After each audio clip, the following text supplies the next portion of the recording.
నమస్తే, welcome to 10 TV.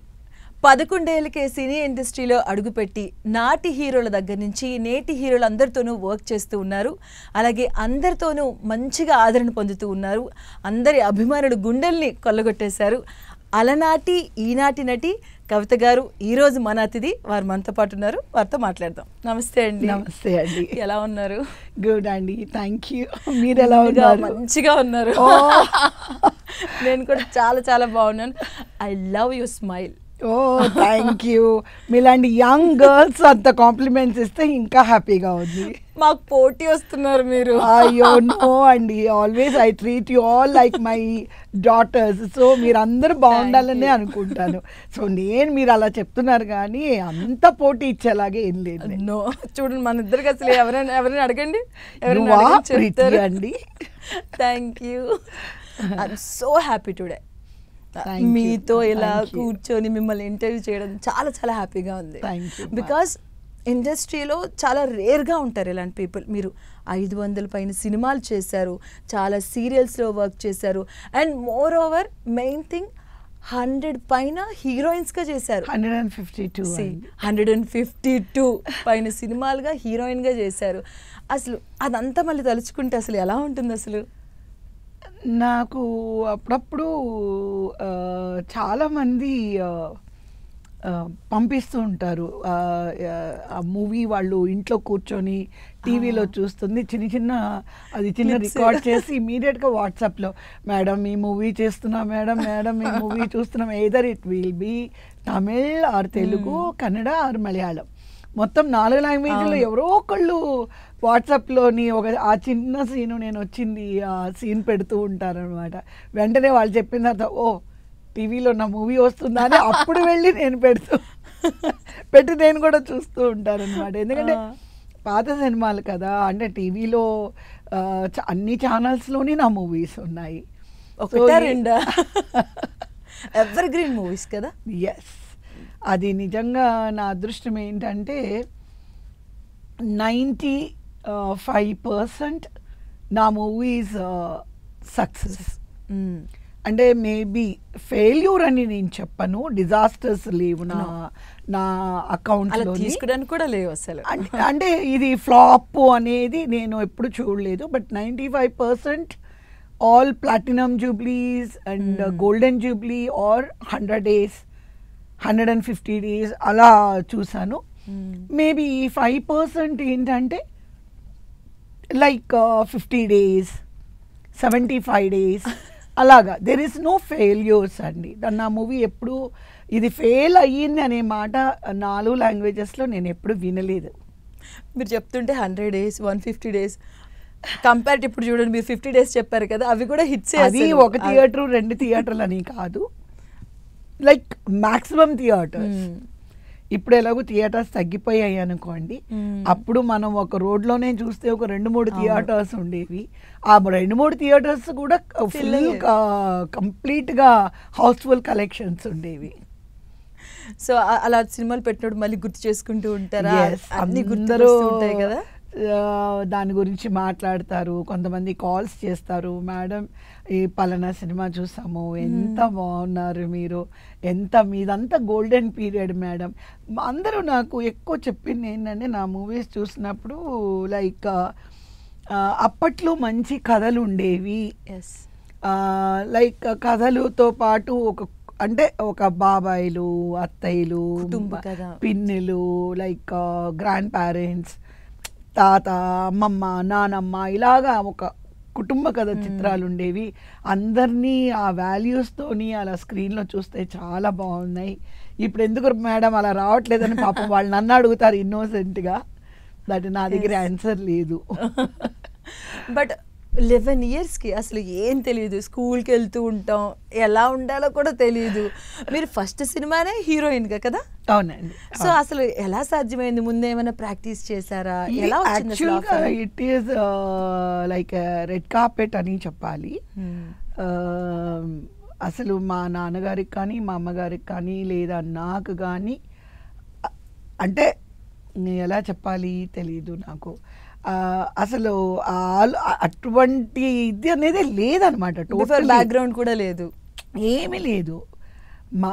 మేము చెన్నైలో రంగరాజపురం అని అంటే ఓన్లీ తెలుగు పీపుల్ ఉంటారు. మూవీ ఇండస్ట్రీ వాళ్ళు ఎక్కువ ఉంటారు అనమాట. Like you can say 99% Telugu వాళ్ళు, తెలుగు మూవీ ఇండస్ట్రీకి సంబంధించిన వాళ్ళు అలా ఉండేవారు. అలాగా అందరూ మాట్లాడుకుంటుంటారు. ఇది చిన్న ఏమంటారు ఏరియా రంగరాజపురం అని అంటే. ఇలా డెఫినెట్గా మనం అక్కడికి వెళ్ళినప్పుడు మేమంటే చిన్నపిల్లలం, మేము ఎవరితో మాట్లాడడానికి ఉండదు.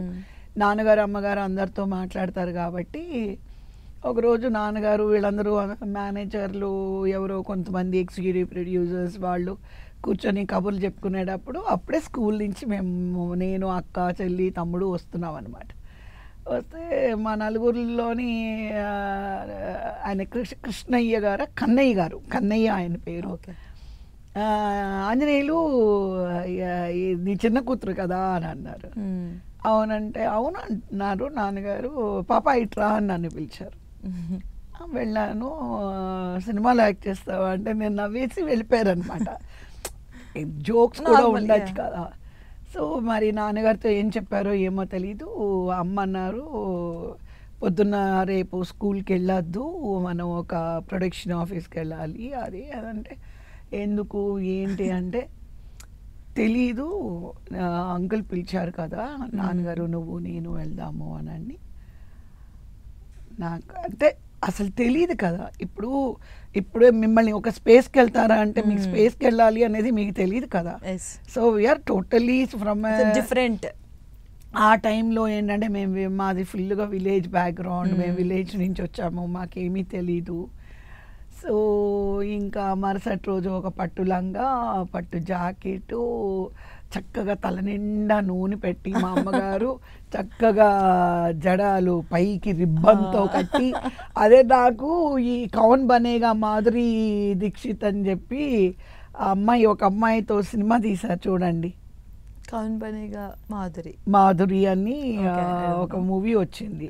సో అలాగా పక్కా ఏమంటారు అప్పుడే ఎర్ర బస్సు దిగి వచ్చి అలాగా మా అమ్మగారు చక్కగా కంటి నిండా చాటుగా పెట్టి ఇంత పెద్ద బొట్టు పెట్టి 2 జడలు రిబ్బన్ వేసి చక్కగా తీసుకొని వెళ్ళాను. అక్కడికి వెళ్తే కారిడార్ లాగా ఉంది టోటల్గా. అన్నీ ఒక దగ్గర 200-300 చైర్స్ ఉన్నాయి. కూర్చోమన్నారు. నాకు అసలు చూస్తే అక్కడ ఒక 200-300 గర్ల్స్ ఉన్నారు. నేను కూర్చోవడం మర్చిపోయి అందరినీ ఇలా చూస్తున్నాను. అసలు వాళ్ళని చూస్తే మైండ్ బ్లోయింగ్ అన్నమాట. ఎంత అందంగా ఉన్నారంటే హాట్ మినీస్ వేసుకొని, హై పోనీటైల్ వేసుకొని, జీన్స్ టీషర్ట్ తెల్లగా ఒక్కొక్కళ్ళు బొమ్మల్లాగా. నాకు ఇంగ్లీష్ రాదు, వీళ్ళందరూ ఇంగ్లీష్ అంతా మాట్లాడుకుంటూ తమిళ్ మాట్లాడుకుంటూ అంతా ఇంకా అసలు అలాగే వాళ్ళని చూస్తుంటే మా అమ్మని ఏంటి అలా చూస్తున్నావు కూర్చోంటే, మమ్మీ అమ్మ ఎక్కడికి వచ్చాము వీళ్ళంతా ఎంత అందంగా ఉన్నారు, ఎంతమంది అమ్మాయిలు ఉన్నారు ఏంటంటే కూర్చో అన్నారు అనమాట. So morning Vasu studio Chennai నాకు ఇంకా గుర్తుంది. మార్నింగ్ 7:30కి మేకప్ టెస్ట్లు స్టార్ట్ చేశారు. నా టర్న్ రావడానికి it was about 7:30 in the night, almost 7:30-8 o'clock. ఈ లోపల బై ఎగ్జాషన్ అసలు ఏం జరుగుతుందో తెలీదు, ఎందుకు కూర్చున్నామో తెలీదు. సో బాగా టైర్డ్ అయిపోయింది. ఇలాంటి ఒక రూమ్లో అన్ని లైట్స్ కెమెరాస్ అన్నీ ఉన్నాయి. డైరెక్టర్ గారి దగ్గర తీసుకెళ్ళి మేనేజర్ కన్నయ్య గారు అంటే ఆయన ఎగ్జిక్యూటివ్ ప్రొడ్యూసర్ అనమాట.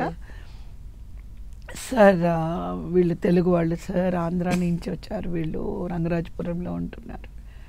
ఓకే అంటే డైరెక్టర్ గారు, యాక్చువల్గా డైరెక్టర్ గారి గురించి చెప్పాలి, ఆయన హేమమాలిని గారిని, రేఖా గారిని, తర్వాత అమితాబ్ బచ్చన్ గారిని, శశి కపూర్ గారిని, ఇటువంటి లెజెండరీ మన తమిళనాడు సీఎం గారు జయలలిత గారిని, తర్వాత కాంచన గారిని, వెన్నరాడే నిర్మలా గారిని, ఇంతమందిని అంటే legendary artist, heroines and heroes character ఆర్టిస్టులు అందరినీ కూడా ఇంట్రడ్యూస్ చేసిన ఒక పెద్ద మహానుభావుడు అనమాట చిత్రాలయ ప్రొడక్షన్స్. అంటే మీకు తెలియకపోవచ్చు, మేబీ మీరు మీ అమ్మగారితో నాన్నగారితో మాట్లాడచ్చు. పెళ్ళి కానుక, మనసి మందిరం, అటువంటి లెజెండరీ మూవీస్ సావిత్రి గారితో, నాగేశ్వరరావు గారితో, వారందరితో తీసిన ఒక గ్రేట్ డైరెక్టర్ అన్నమాట. సో ఆ డైరెక్టర్ గారు ఆడిషన్కే నేను వెళ్ళింది. డైరెక్టర్ గారు నన్ను చూసిన వెంటనే, ఓ తెలుగు అమ్మాయివా, ఆయన నెల్లూరు బేసిక్గా, శ్రీధర్ గారు, తెలుగా అన్నారు. అవును సార్ అంటే, అవునండి సార్ అంతా తెలియదు అప్పుడు చెప్పడం, అవునండి అన్నారు. అంటే తమిళ వచ్చా అన్నారు, రాదండి అన్నాను. అన్నారు. అన్న తర్వాత నేను మూడీగా ఉన్నాను. ఇష్టం లేదా అన్నారు. అన్నాను. ఓకే ఓకే అని ఆడిషన్ చేయాలి కదా, ఇటు నుంచి అటున్నాడు, అటు నుంచి ఇటున్నాడు, వెనక నుంచి ముందుకున్నాడు, ఈ ప్రొఫైలు ఆ ప్రొఫైలు అది తీసుకున్నారు. నేను ఆయన దగ్గరికి వెళ్ళి, వెళ్ళొచ్చా, ఓకే ఓకే అన్నారు. వచ్చేసాను. ఇంక ఇంటికి వచ్చి ఏడుపు, నువ్వు నన్ను తీసుకొని వెళ్ళావు, అక్కడ ఉన్న అమ్మాయిలందరికీ నేను పని మనిషి క్యారెక్టరా, నేను వాళ్ళందరేమో రాణుల్లాగా ఉన్నారు, నేనేమో వాళ్ళ దగ్గర ఒక పని అమ్మాయిలాగా ఉన్నాను, నన్ను ఇలా రెడీ చేసి తీసుకెళ్ళావు, అలాగే ఇలాగని మా అమ్మతో కూడా. మా అమ్మ, వెళ్ళాము వస్తే వస్తుంది, దేనికి వెళ్ళాము అని అప్పుడు అడిగాను నేను. అంటే లేదు, వాళ్ళకి ఏదో 11 సంవత్సరాల అమ్మాయి కావాలంట సినిమాలో యాక్ట్ చేయడానికి అన్న. ఓకే, నేను ఇవన్నీ చేయను, నేను చదువుకోవాలి అన్న. అమ్మయ్య అనుకున్నాను అనమాట. 3 days తర్వాత మా ఇంటి ముందు ఒక అంబాసిడర్ నిలబడింది. ఆ రోజుల్లో ఏంటంటే మన ఇంటి ముందు ఒక అంబాసిడర్ నిలబడిందంటే మనం చాలా గొప్పవాడు. ఎందుకంటే రేర్గా కదా అప్పుడంతా కార్స్ అనేవి మనం ఒక ఎంటైర్ ఏరియాలో 1 or 2 కార్లో చూస్తాం అంతే. సో అంబాసిడర్ కార్ నిలబడి, అమ్మయ్య వీళ్ళు చెప్పడానికి వచ్చారు, ఒకవేళ ఈ అమ్మాయి సెలెక్ట్ అవ్వలేదని అని హ్యాపీగా లోపలికి వస్తే ఒక చాక్లెట్ బాక్స్, ఒక ఫ్లవర్ బొకే, స్వీట్ బాక్స్ అన్నీ ఉన్నాయన్నమాట. ఉండి, అమ్మా కంగ్రాచులేషన్స్ అమ్మా, నువ్వు సెలెక్ట్ అయిపోయావు, 780 మంది అమ్మాయిల్లో నేను సెలెక్ట్ అయ్యాను. ఓకే, 700 పైన, 750 పైనే ఉన్నారు. యాక్చువల్గా 3 days నుంచి జరుగుతుంది ఆడిషన్ అనమాట. నేను వెళ్ళిన రోజు ఆల్మోస్ట్ ఒక 230, 250 వరకు ఉంటారు. అయ్యో దేవుడా అనుకున్నాను. తమిళ్ రాదు, తమిళ సినిమా అంటున్నారు, మనం ఏం తెలుస్తుంది, భాష రాదు, అయినా నాకు యాక్టింగ్ రాదు, అక్కడికి వెళ్ళి నేను ఏం చేస్తాను అని అంటే, లేదు ఆ డైరెక్టర్ గారు, అప్పుడు మా అమ్మగారు అన్నీ చెప్పారనమాట. ఆ డైరెక్టర్ గారు ఇలాగ ఇంతమందిని ఇంట్రడ్యూస్ చేశారు, ఆయన అన్నీ నేర్పిస్తారు, నీకేమీ ప్రాబ్లం లేదు. పోయి ఏడుపు, నేను యాక్ట్ చేయను అని చెప్పి. సో ఏం చేయాలి, అలా అమ్మ ఏమన్నారంటే, నువ్వు 11 సంవత్సరాలే కదా ఇప్పుడు నీకు, ఈ సినిమా చేసేస్తే మళ్ళీ నువ్వు చదువుకు వెళ్ళిపోవచ్చు, ఎందుకంటే ఈ ఏజ్లోని నువ్వు చైల్డ్ ఆర్టిస్ట్గా పనికిరావు, హీరోయిన్గాను పనికిరావు, ఎటు కాని ఏజ్ కదా, ఈ ఒక్క సినిమా చేసి నువ్వు మళ్ళీ చదువుకోవచ్చు అన్నారు. మనం ఒకటి అనుకుంటే దైవము ఇంకోటి అనుకుంటాను, దైవం ఇంకోటి అనుకుంటుంది అని. ఆ సినిమా నాకు ఒక్క పొట్టకొస్తే ఒక్క అక్షరం ముక్క రాదు తమిళం, కానీ పట్టుదలగా మా అమ్మగారు, ఈ సినిమాకి డబ్బింగ్ ఎవరు చెప్పకూడదు, నువ్వే చెప్పాలి అని డైరెక్టర్ గారు, మా అమ్మగారు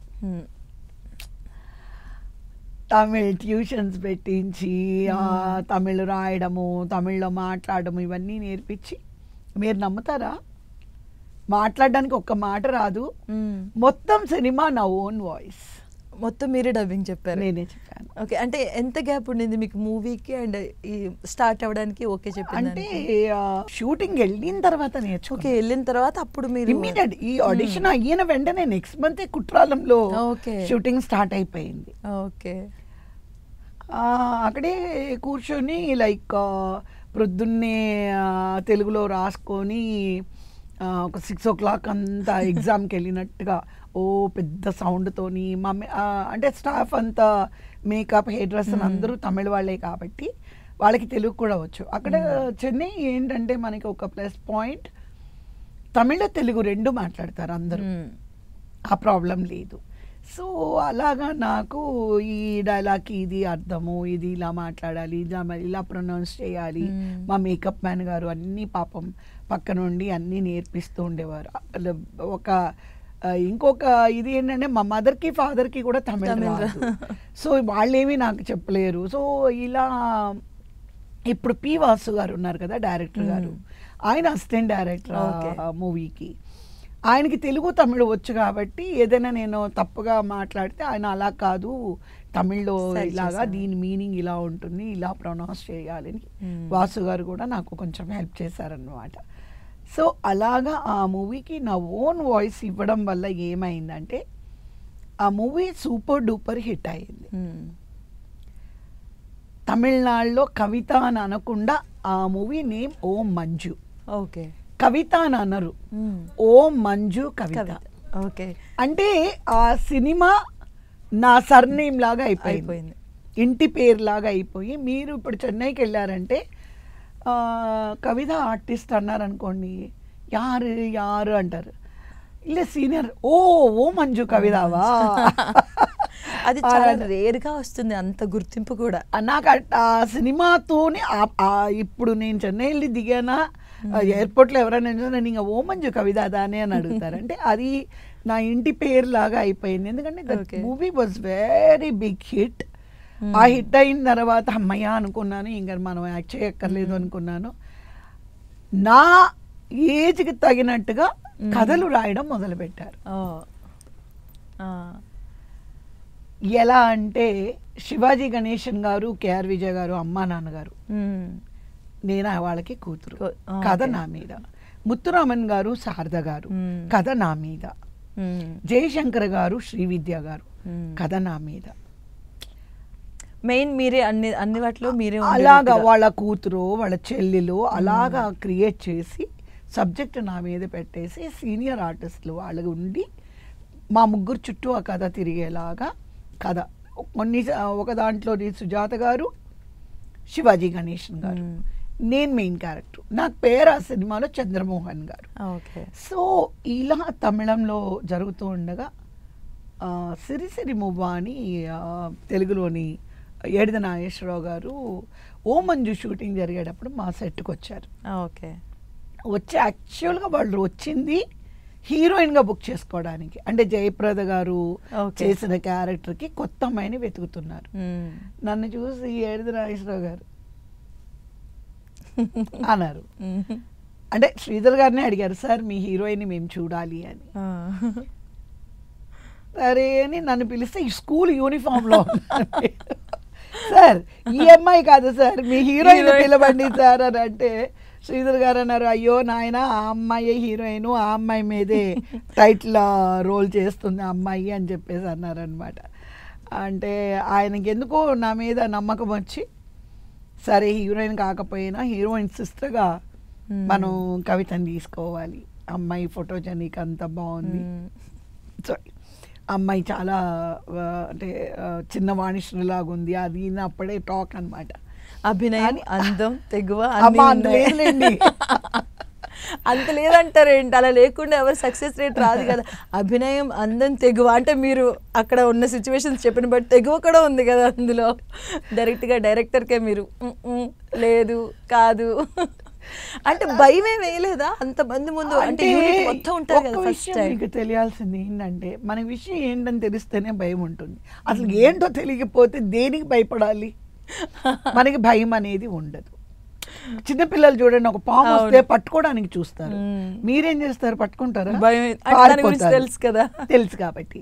సో నాకు టోటల్గా సినిమా ఏదో థియేటర్కి వెళ్ళి అమ్మ నాన్నగారు ఎప్పుడైనా తీసుకువెళితే హైదరాబాద్లో వెంకటేశ్వర థియేటర్ కానీ, సంధ్యా థియేటర్ కానీ, దీపక్ థియేటర్ కానీ, శాంతి థియేటర్ కానీ ఇలా వెళ్ళడం తెలుసు. కానీ మాకు సినిమా షూటింగ్ ఎలా ఉంటుంది ఇట్ వాజ్ కైండ్ ఆఫ్ మా అందరికీ ఒక థ్రిల్లింగ్ లాగా అనమాట, ఒక షాక్ థ్రిల్లింగ్ అంటాం కదా, ఒక న్యూ ఎరా లాగా అనమాట. ఇప్పుడు ఇవి ఉన్నాయండి, వీళ్ళు టాపు, వీళ్ళు చిన్న హీరోలు, వాళ్ళ పెద్ద హీరోలు, అలా మేమున్న టైంలోని there is no such thing. అందరూ కలిసి కూడా వర్క్ చేసేవాళ్ళు. అప్పుడు మీరు పెద్ద హీరో, మేము చిన్న హీరో, అలా ఏమీ లేదండి. We're heroes, we're heroines and we're heroes, అంతే. అందరూ ఈక్వలే అప్పుడు. సో కాబట్టి ఏదో రామారావు గారితో చేస్తే ఈశ్వరరావు గారితో చేయకూడదు, చిరంజీవి గారితో చేస్తే నరసింహరాజు గారితో చేయకూడదు, అలాగే ఏమీ లేదండి. నేను నరసింహరాజు గారితో చేసినప్పుడు చిరంజీవి గారితోనే చేశాను. లైక్ చిరంజీవి గారితో చేసినప్పుడు చంద్రమోహన్ గారు, మురళీమోహన్ గారు. మేము చూసేది ఏంటంటే సబ్జెక్ట్, సక్సెస్. ఆ ప్రొడ్యూసర్ మనం వర్క్ చేసినప్పుడు ఆ ప్రొడ్యూసర్కి ఎటువంటి లాస్లు రాకూడదు, అందరూ హార్డ్ వర్క్ చేయాలి. సక్సెస్ కోసం ఆ రిలీజ్ రోజు మేము ప్రతి ఆర్టిస్ట్లో మేము అక్కడ మాకు సినిమా వాళ్ళ కులదైవం ముప్పత్తమ్మ గుడి ఉండేది, ఉస్మాన్ రోడ్లో. ఎవరైనా ఆ రోజు ఉన్నారంటే ఓ ఇవాళ శ్రీదేవి ఉంది అంటే అక్కడ ఓ శ్రీదేవి మూవీ రిలీజ్ అవుతుంది, సో ఇవాళ పలానా ఆర్టిస్ట్ ఉంది అంటే అక్కడ గుడిలోని ఓ వాళ్ళ మూవీ రిలీజ్ అవుతుంది అని అక్కడ పొద్దున్నే 4:30 అంటే షో బిగినింగ్ అవ్వడానికి ముందే అక్కడ పూజలు జరిపిస్తూ ఉంటాం అన్నమాట. అది మాకు ఇష్టమైన ఇండస్ట్రీ. అంటే అక్కడ ఏ దేవత అండి ఆ టెంపుల్లో ఉండేది? అమ్మవారు. ముప్పత్తమ్మ అంటే అమ్మవారు, అమ్మవారు ముప్పత్తమ్మ అంటారు, అమ్మవారు అనమాట. అండ్ మీరు ఇప్పుడు చిరంజీవి గారు అంటే చిరంజీవి గారు ఫస్ట్ మూవీ కూడా మీతోనే కదా? అవును, అప్పటికి నాకు ఒక 20-25 మూవీస్ అయిపోయాయి. బట్ ఆయన చేసిన ఫస్ట్ మూవీలో మీరు, సో ఎలా ఉండేది ఆయనతో? ఆయన అక్కడ అంటే ఆయన జర్నీ కూడా కంప్లీట్గా మీరు చూసుంటారు చాలా దగ్గర నుంచి. సో ఆయన ఒక ఆర్టిస్ట్గా వచ్చి మెగాస్టార్ అయింది, సో ఆయనతో వర్కింగ్ ఎలా ఉండేది? వెరీ నైస్ అండి. ఒకటే మనం ఏం చూసామంటే ఒక డెడికేషన్ అండ్ హార్డ్ వర్క్ ఆయన దగ్గర. ఆ డెడికేషన్ చాలా చాలా ఉంది కాబట్టి, అంటే ఈరోజు మీరందరూ చూసేది ఒక మెగాస్టార్గా చూశారు, కానీ ఒక మెగాస్టార్ అవ్వడానికి ఆయన ఆ జర్నీలో ఆయన ఎంత స్ట్రగుల్ అయ్యి ఉంటారు, ఎంత కష్టపడి ఉంటారు. ప్రతి మనిషి సక్సెస్ అనేది ఓవర్ నైట్ ఎవరికి రాదు, అలా రాదని నేను అనుకుంటున్నాను. వచ్చిన వాళ్ళు కూడా ఎవరు లేరు అలాగా. సో ఈరోజు మీ ముందు ఇలా నేను కూర్చొని మాట్లాడుతున్నాను అని అంటే కూడా ఆ 152 సినిమాలకి నా హార్డ్ వర్క్, మా మదర్ హార్డ్ వర్క్, మళ్ళీ రీఎంట్రీలో నా హార్డ్ వర్క్, అలాగే ఇండస్ట్రీ మాకు ఇచ్చిన సపోర్ట్. ప్రతి ఆర్టిస్ట్కి ఎవరైనా తీసుకోండి మీరు, ఒక సక్సెస్ ఏమంటే మనం it is not a single out, నేనే అని నేను చెప్పను, లేదా చిరంజీవి గారు నేనే అని ఆయన చెప్పలేరు, ఎవరు చెప్పలేరు. ఇట్ ఈస్ ఒక producer, director, it is a kind of ఒక టీమ్తో కూడుకున్న పని. ఇవన్నీ కాకుండా ఇవన్నీ ఒక పక్క పెడితే ప్రేక్షకులు ఆ సక్సెస్ రేట్ మాకు ఇవ్వకపోతే ఇంకెక్కడుంటాం చెప్పండి. సో ఇదంతా ఒక ఎత్తు అయితే ప్రేక్షకులు ఆర్టిస్టులని ఆదరించడము, వాళ్ళకి సక్సెస్ రేట్ ఇవ్వడము, వాళ్ళు ఇంకా ఒక 4 సినిమాలు చేసేలాగా చేయడానికి దోహదపడింది డెఫినెట్గా ప్రేక్షకులని అంటాను. ఇప్పుడు ఒక మూవీ సూపర్ డూపర్ హిట్ అయింది అనుకోండి, టూర్స్కి వెళ్తూ ఉంటారు, అంటే ప్రజలను కలుస్తూ ఉంటారు, అలా అభిమానులు. అప్పట్లో ఎలా ఉండేది? అంత దానికి అటువంటిది ఏమీ లేదండి. సక్సెస్ మీట్లు ఎప్పుడు చేయలేదు. కాకపోతే లైక్ 100 days కానీ 150 days కానీ లేదా 300 days అలాగా ఒకసారి వైజాగ్ లేదా నెల్లూరు, విజయవాడ లేదా రాజమండ్రి, అంటే ఒక్కొక్క ఫంక్షన్కి ఒక్కొక్క ఊర్లో వెళ్ళి చేయడం ఆనవాళ్ళు. అంటే ప్రజలు మనకి ఇంత సక్సెస్ ఇచ్చారు కాబట్టి. కానీ మ్యాక్సిమం అప్పట్లో నాకు తెలిసి చెన్నైలోనే ఫంక్షన్స్ ఎక్కువ ఉండేవి. ఇండస్ట్రీ అంతా అక్కడ అంటే 300 days కానీ ఇది కానీ ప్రేమాభిషేకం కానీ కొన్ని మూవీస్ మేము హైదరాబాద్లో చేసాము అలాగా. సో డిపెండ్స్ ప్రొడ్యూసర్ గారికి ఎక్కడ చేయాలి అనిపిస్తుందో, సో అలాగా. కానీ ప్రేక్షకులకి చాలా దగ్గర అవుతాం. అంటే ఇప్పుడంటే ప్రతి దగ్గర మనం కలుస్తుంటాం, కానీ అప్పుడు ఇండస్ట్రీ అంతా చెన్నైలో ఉండేది, చాలా రేర్ గా.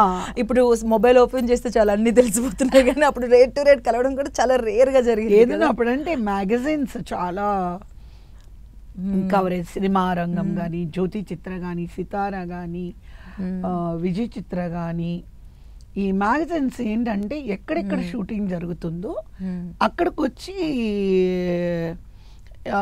ఈ నెల షూటింగ్స్, ఊటీలో ఏం షూటింగ్ జరుగుతుంది, ఎవరున్నారు అక్కడ, ఎవరు దర్శకులు, హీరో హీరోయిన్, అవన్నీ ఆ ఫోటోలు తీయడము, ఏదైనా ఉంటే ఇలా కూర్చోబెట్టి ఇంటర్వ్యూస్ చేయడం. బట్ అదొక మీరు ఏమన్నానండి, గోల్డెన్, అది చాలా బ్యూటిఫుల్ అండి. ఆ మ్యాగజైన్స్లో అది చదవడం అనేది ప్రతి ఒక్క ప్రేక్షకులు జనవరి అది ఐ మీన్ 1వ తారీఖు ఎప్పుడు వస్తుంది, విజయ్ చిత్ర ఎప్పుడు రిలీజ్ అవుతుంది, సినిమా రంగం బుక్ ఎప్పుడు వచ్చేస్తుంది, జ్యోతి చిత్ర ఎవ్రీ వీక్ అది ఎప్పుడు వస్తుంది, ఇలాగా వాళ్ళు ఎదురు చూస్తారనమాట. అంటే మీరు ఒక నాకు చెన్నైలోని మీ కవర్ పేజ్ వచ్చింది విజయ్ చిత్రాలో చూడండి అంటే మా నాన్నగారు వెళ్ళేటప్పటికి ఒక మ్యాగజైన్ ఉండేది కాదు. అంటే మార్కెట్లోకి వచ్చిన 2-3 అవర్స్కి అయిపోయేవి. బట్ నాకెందుకో అది వెరీ నైస్ అండి. అంటే మీది అలా చూసుకుని మీరు ఫస్ట్ ఏది చూసుకున్నారు గుర్తుందా, ఏమైనా దాచిపెట్టుకున్నారా? అంటే నేను కాదు, మా నాన్నగారు, పాపం మా నాన్నగారు. అంటే మేము ఎప్పుడు షూటింగ్స్లో బిజీగా ఉంటాం కదా, నాన్నగారు మార్కెట్కి వెళ్ళి అన్నీ ఆయనకి అప్డేటెడ్స్ ఉంటాయి కదా, సో మార్కెట్కి వెళ్ళి మ్యాగజైన్స్ తీసుకొని ఆ కవర్ పేజ్లో నా ఫోటో ఉందంటే అది కట్ చేసి పెట్టడము, అలాగే లోపల ఏదైనా నా ఇంటర్వ్యూ వచ్చిందంటే అవన్నీ కట్ చేసి అవి నాన్నగారు తమ్ముడు ఆల్బమ్ లాగా తయారు చేసేవారు. అంటే వైట్ షీట్ పేపర్స్ లో ఈ నాది మాత్రం, నా ఇంటర్వ్యూ మాత్రం కట్ చేసి పేస్ట్ చేయడము. Nice, it is really nice. నిజంగా అది చదువుకోనేటప్పుడు మన గురించి మనం చదువుకుంటాం, చాలా బాగుంటుంది. అలా చదువుకున్నారా, గుర్తుందా ఏదన్నా ఫస్ట్ మీరు మీ గురించి? తమిళ్లో వచ్చింది, బట్ అప్పుడు నాకు తమిళ్ అంతగా తెలియదు కాబట్టి ఓమంజూవి ప్రతిసారి, కాకపోతే ఓమంజూవి నాకు ఆల్మోస్ట్ అన్ని పేపర్స్ కట్టింగ్ వాళ్ళే పంపించేవారు. అలాగే సిరిసిరిమవ్వ షూటింగ్ విశేషాలు కానీ ఇవన్నీ కూడా నాకు బాగా గుర్తున్నాయి. తర్వాత విజయ్ చిత్రాలోని నా ఇంటర్వ్యూస్ వేయడము, నా ఫోటోగ్రాఫ్స్ వేయడము, ఇట్ ఈస్ నైస్. అంటే మొన్న నాకు అంటే నాకు ముందే తెలుసుంటే మీకు అవన్నీ పేపర్ కట్టింగ్స్ ఎవరో నాకు పంపించారు అప్పటి విజయ్ చిత్రాలోని నావి. అప్పుడు స్విమ్మింగ్ కాస్ట్యూమ్స్ లోని ఫోటోలు, తర్వాత మైథలాజికల్ ఫోటోగ్రాఫ్స్ అవి ఏవో మ్యాగజైన్వి, మరి ఎవరు భూషణ్ అనుకుంటా నాకు కొన్ని మ్యాగజైన్ ఫొటోస్ పంపించారు. ఇప్పుడు మనం చూస్తుంటాం కదంటే అప్పట్లో సినిమాలు అంటే 2-3 హీరోయిన్స్ ఉండేవాళ్ళు, హీరోస్ ఎక్కువ మంది ఉండేవాళ్ళు, అందరూ ఒక చోట ఎలా ఉండేది, ఎందుకంటే అంటారు కదా 2-3 ఆడవాళ్ళు ఒక చోట ఉంటే సరిగ్గా పడదు హీరోయిన్స్ కానీ. అంటే మీకు కూడా ఎవరో హీరోయిన్స్ తో పడలేదు ఇష్యూస్? నా లైఫ్లో నేను చేసుకున్న అదృష్టం ఏంటంటే, ఏమో వాళ్ళకి నా మీద నేను పడలేదో వాళ్ళకి అనేది నాకు తెలియదు, కానీ నాకు మాత్రం ఎవరు విరోధులు లేరు. నా వరకు అడిగితే సపోజ్ మీకు నేను ఇష్టం లేకపోవచ్చు, బట్ నాకు తెలీదు కదా. నాకు మాత్రం ఎప్పుడూ నేను ఎవరిని నెగటివిటీగా నేను చూడలేదు, పోటీగా నేను చూడలేదు.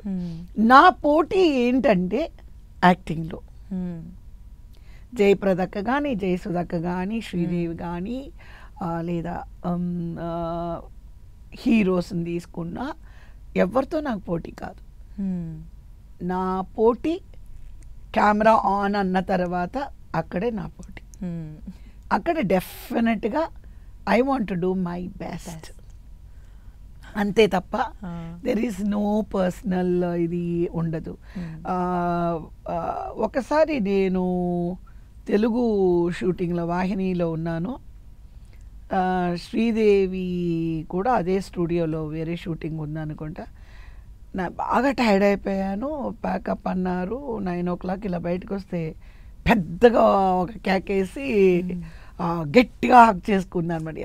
ఒక్క నిమిషం నా గుండె ఆగిపోయి చూస్తే ఎవరంటే ఎదురుగుండా శ్రీదేవి. నేను అన్నాను, వై శ్రీ నన్ను ఎందుకు ఇంత భయపెట్టావు అంటే, లేదు కవి నువ్వు ఇక్కడ ఉన్నావు అని తెలిసి నాకు మేకప్ మ్యాన్ చెప్పారు, నాకు ఇప్పుడే ప్యాకప్ అయింది. ఇప్పుడు మీరు ఇందాక ఒక మాట అన్నారు, definitely she is a top heroine. Kavitha అక్కడ ఉంది అని అంటే వచ్చి తను నాకు హలో చెప్పాల్సిన అవసరం లేనే లేదు. ఇప్పుడున్న సినారియో మీరు తీసుకుంటే, ఓ ఐఎమ్ టాప్ హీరోయిన్, ఆ అమ్మాయి ఏమో నిన్నగాక మొన్న వచ్చిన హీరోయిన్, ఆ అమ్మాయిని నేనెందుకు కలవాలి, ఇలా ఈగోస్ చాలా ఉంటాయి. అలా ఉండుంటే శ్రీదేవి నన్ను వచ్చి కలవాల్సిన అవసరమే లేదు. వస్తే ఇంకా చాలా ఎలా ఉండేవారు శ్రీదేవి గారి సెట్ లో? అంటే వర్క్ చేశారు అంటే మీకు తెలిసిన శ్రీదేవి గారు ఎలా? శ్రీదేవి యాక్చువల్గా నా మేకప్ గురువు శ్రీదేవి. నేను అది ఎక్కడైనా ఎప్పుడైనా చెప్పగలను. నాకు మేకప్ మ్యానే ఉండేవారు, అందరికీ మేకప్ మ్యాన్లు ఉన్నారు. ఒక్కరోజు శ్రీదేవి గోల్డెన్ స్టూడియోస్, మేమిద్దరం గంగా యమున కావేరి మూవీ చేస్తున్నప్పుడు కవి మేకప్ అంత బాగాలేదు, మన ఇద్దరం రేపటి నుంచి ఒకే మేకప్ రూమ్లో ఉందాము, నేను చెప్తాను నీకు ఎలా వేసుకోవాలి అని. అప్పుడు నుంచి ప్రతిరోజు మేమిద్దరం అలా కూర్చొని ఒకే రూమ్లో మేకప్ చేసుకోవడము, ఇది ఇలా వాడాలి, ఇది అలా వాడాలి, ఇలా చేసుకోవాలి. ఆఫ్టర్నూన్ మేకప్ మీదే మేకప్ చేసుకోకూడదు, బ్రేక్ అన్న తర్వాత మేకప్ అంతా తీసేయాలి, అంటే ఎక్సెప్ట్ ఐబ్రోస్ కాకుండా ఈ ఫేస్ మేకప్ అంతా రిమూవ్ చేసేయాలి ఆయిల్తోని. చేసి మళ్ళీ ఫ్రెష్గా వేసుకుంటే స్కిన్ టోన్లో ఉంటుంది, దాని మీదే మేకప్ వేసుకోకూడదు. సో నాకు నిజంగా మేమిద్దరం ఒక 7-8 సినిమాలు కలిసి చేసాము. నేను తన దగ్గర తరువుగా మేకప్ నేర్చుకున్నాను, నేర్పించింది తను. ఇప్పుడు జెలస్, ఆవిడకి మీరంటే ఇష్టం లేదు, తను హీరోయిన్ మీరు హీరో అనుకుంటే తను ఎందుకు నేర్పిస్తుంది? ఎగ్జాక్ట్లీ.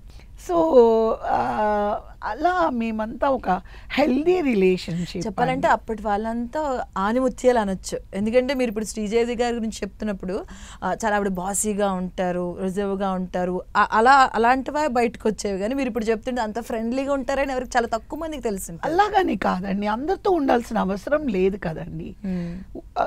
ఇప్పుడు నా అనుకునే వాళ్ళతోనే అలాగే ఉండి బయట వాళ్ళతోనే అలాగే ఉంటే అది తప్పు. మేమందరం ఏంటంటే ఒకే చోట వర్క్ చేస్తున్నాము, సో ఒకరికొకళ్ళు ఆ ప్రేమలు అభిమానం. నేను జయసుధ గారు దగ్గర చాలా సినిమాలు చేశాము. సినిమాలని ఒక్కటి ఏంటంటే చెన్నై కల్చర్ ఎలా అంటే అందరిళ్ళకి అందరూ వెళ్తారు, అందరినీ అందరూ కలుస్తారు. నాట్ ఒక్క సెట్స్ అని కాకుండా ఒక రిలేషన్షిప్ ఉంటుంది. ఇప్పుడు జయప్రద అక్కకి ఇంటి వెళ్ళాలంటే ఫోన్ చేస్తాము, వెళ్ళిపోతాము. అక్క ఉన్నావు అంటే వెళ్తాము. తను ఎప్పుడైనా నన్ను చూడాలనుకుంటే వస్తుంది. అంటే ఇప్పుడు చూడండి, ఇప్పుడు ఒక సినిమా మొదలైందంటే క్యారివాన్స్, ఒక్కొక్క వాళ్ళ సెపరేట్ పర్సనల్ స్పేస్. అప్పట్లో ఎలా ఉండేది? ఎందుకంటే ఇప్పుడంటే ఒక హీరోయిన్, హీరో, విలన్, కమేడియన్ అంతవరకు అనుకుంది. అప్పుడు అందరూ చాలామంది వర్క్ చేసేవాళ్ళు. సో అప్పుడు ఎలా ఉండేది? షూటింగ్ టైంలో ఇన్వాల్వ్మెంట్ అంతా ఎలా ఉండేది? మాకు క్యారవాన్ ఉండేదండి. ఏంటి తెలుసా? చెట్టు, ప్రకృతి. మేము అందరూ అవుట్డోర్ షూటింగ్లో ఉన్నాము అని అంటే కనుక బ్యూటిఫుల్ హెల్దీ ఒక పెద్ద చెట్టు ఎక్కడుందో, ఎక్కడ ఎక్కువ నీడుందో అందరు కుర్చీలు అక్కడే వేసుకుంటాము, హాయిగా కూర్చుంటాము. గ్యాపుల్లో కానీ లంచ్ బ్రేక్ కానీ మేము టచ్అప్లు చేసుకోవడం కానీ అదే మా క్యారవాన్.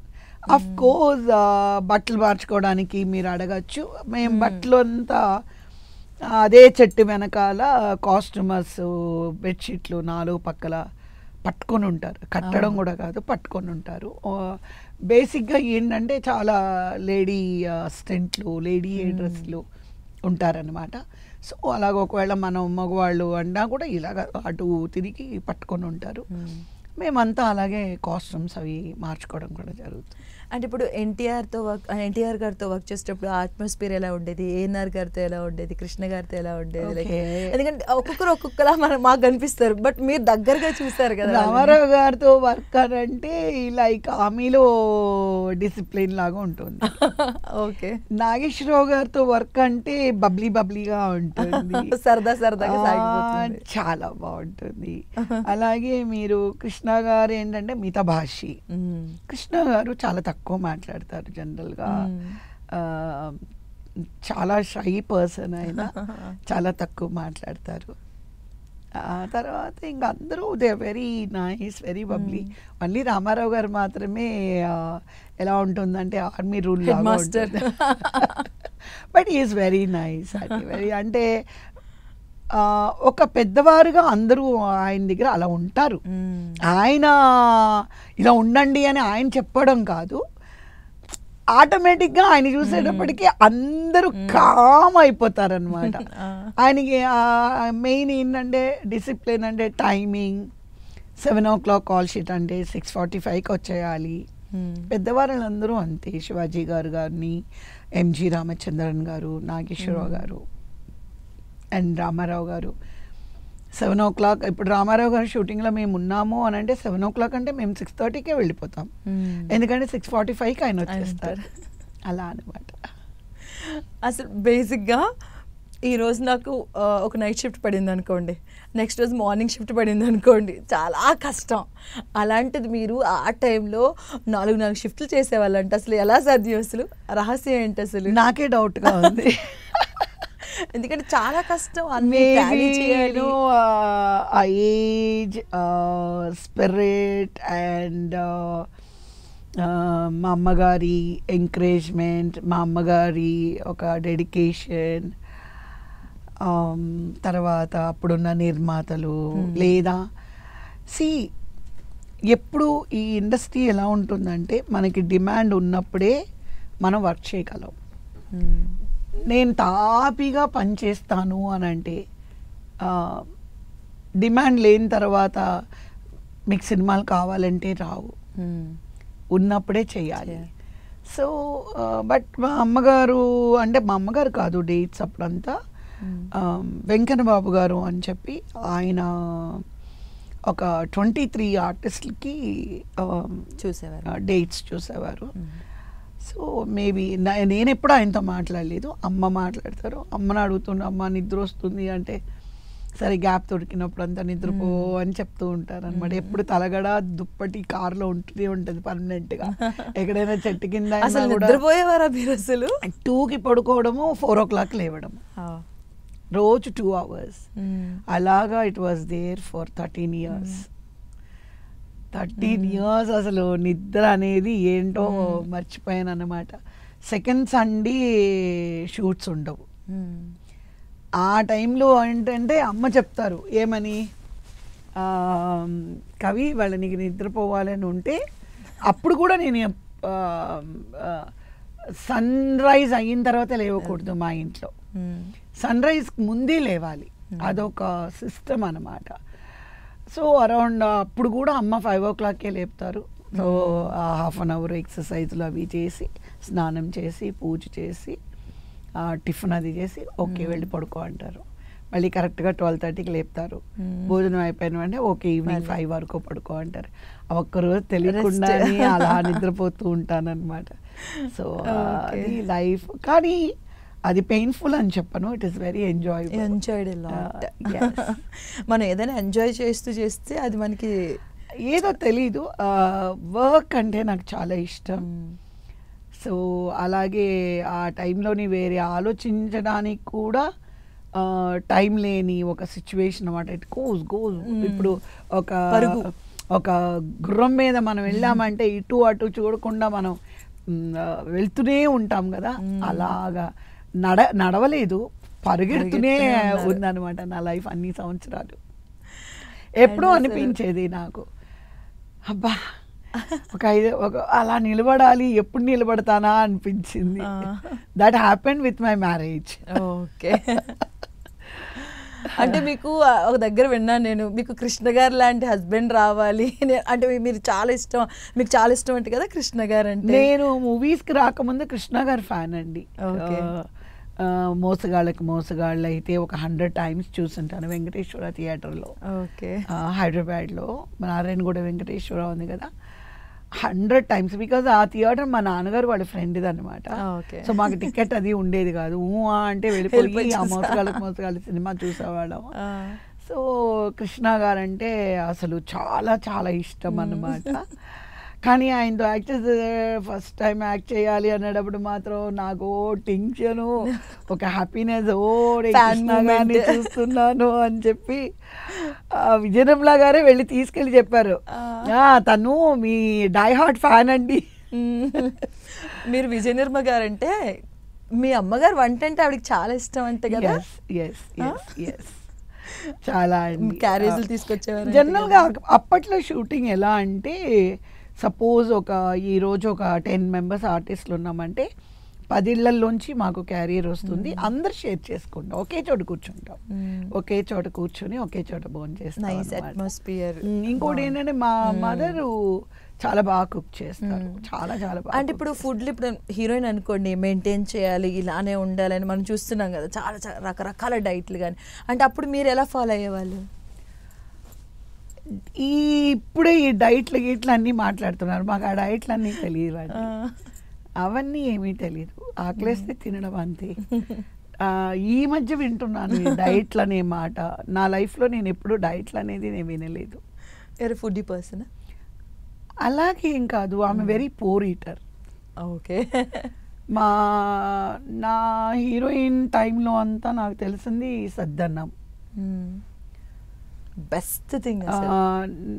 రోజు శనగలు, ఉల్లిపాయ ముక్కలు పాలల్లో వేసి తోడు పెట్టి, ఉల్లిపాయ ముక్కలు, శనగలు అంటే నానబెట్టిన శనగలు, ఉల్లిపాయలు, పచ్చిమిరపకాయ, అల్లం వేసి తోడు పెట్టేస్తారు అమ్మ కుండలో. అది పొద్దున్న నేను మేకప్ వేసుకున్నప్పుడు ఇచ్చేస్తారనమాట. అమ్మ ఇది ఏంటి మా అమ్మ అంటే, నువ్వు ఎండల్లో వెళ్ళి పని చేయాలి, ఆకలి అనేది ఉండకూడదు, అస్తమాట ఏదంటే అది తినకూడదు అని చెప్పి అది ఇచ్చారు. సో అదేంటంటే మనకి 1 గంట వరకు విత్స్టాండ్ అవుతుంది, బాడీ కూలింగ్గా ఉంటుంది అనమాట. సో ఈ సెకండ్స్ అండి ఇంట్లో ఉంటాం కాబట్టి నాకు టిఫిన్ కావాలంటే పెసరట్ట, దోశలా, ఇడ్లీలా, లేకపోతే ఆవిరి కుడుమా, లేదా దిబ్బరొట్ట. ఆ రోజు అమ్మ నాకు అన్ని వేడివేడిగా, ఎందుకంటే షూటింగ్ అనేది ఎలా అయిపోతుందంటే మంచినీళ్ళు తాగడానికి కూడా టైం సరిపోదు అన్నమాట. మీరు 4 షిఫ్ట్లు పరిగెడుతూనే ఉంటారు. ఏవిఎం స్టూడియోలో ఒకసారి 3 ఫ్లోర్లలో నా షూటింగ్ జరుగుతుంది. ఒకటి మీకోసం మొత్తం అంతా సెట్ చేసుకుని ఉంటారు, ఇక్కడ చేస్తున్నారు ఈ ఫిల్మ్, సో నెక్స్ట్ మనం పక్కనే పెట్టుకుందాం. ఒకటి నేను, మంజులా గారు, అపర్ణ, మేము ఒక అల్లి దర్బార్ అని ఒకటి మూవీ సాంగ్ జరుగుతోంది. ఆ పక్క సెట్లోనే బొమ్మల కొలువు, అది తమిళ్ మూవీ, ఇది తెలుగు మూవీ అనమాట. ఆ రెండిట్లకి షిఫ్ట్ అవుతుంటే మళ్ళీ ఇంకొకటి జయశంకర్ గారు నేను ఒక సినిమా చేస్తున్నాము, ఆయనతో ఏవో 2 సీన్లు బ్యాలెన్స్ ఉన్నాయని ఆయనతో షూట్ అయిందనమాట. సో ఇలాగా అదే లైన్లోని 3 ఫ్లోర్లు అటు ఇటు తిరుగుతూ. సో చంద్రమోహన్ గారు మిమ్మల్ని బాగా ఏడిపించే వాళ్ళంట కదా, అండ్ ప్రేక్షకులు కూడా బాగా చూసేవారు, మీ ఇద్దరు పేరు కూడా అంటారు కదా హిట్ పేరు అని, అది కూడా చాలా బాగుండేది. ఎస్పెషల్లీ ఐ లవ్ నిన్నే పెళ్ళాడతా, అది మాత్రం చాలా నాకు నచ్చింది అసలు. చంద్రమోహన్ గారు ఏంటంటే సెట్లో మేమందరం కోతి అని పిలుస్తాం ఆయన్ని. ఎందుకు అంటే ఏడుపు సీన్లు వచ్చాయనుకోండి, ఎక్కడో కెమెరా ఉంటుంది, నేను ఏడుస్తూ ఎలా చెప్పాలి, కరెక్ట్గా టేక్ అనే లోపల ఏదో ఒకటి కామెడీ చేస్తారు. నేను ఎలా అంటే చాలా ఫాస్ట్గా నవ్వుతాను, ఇలా ఏదో ఇంతన్నా కూడా నాకు నేను కంట్రోల్ చేసుకోలేదు అనమాట. అప్పుడంతా ఏంటంటే ఇప్పుడంటే చిప్ ఇది, అప్పుడు ఫిల్మ్ కదా, 10 feet ఫిల్మ్ మిస్ అయినా వేస్ట్ అయినా బాగా తిడతారు డైరెక్టర్స్. తిట్టడం అంటే నాట్ ఇన్ ఏ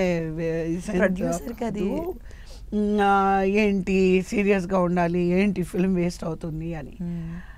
ఎన్నిసార్లు నేను ఏడుస్తూ మాట్లాడే పెద్ద పెద్ద డైలాగులు ఉంటే ఈయన పిచ్చ పిచ్చ కామెంట్లు చేసి జోక్లు వేసి నేనేమో ఇలా అంతా నవ్వి వెంటనే డైరెక్టర్ గారు కొమ్మినేని శేషగిరిరావు గారు అని ఉండేవారు. ఆయనే అనమాట, కవిత నువ్వు ఏడుస్తూ చెప్పాలి, నువ్వు నవ్వుతూ చెప్తున్నట్టు.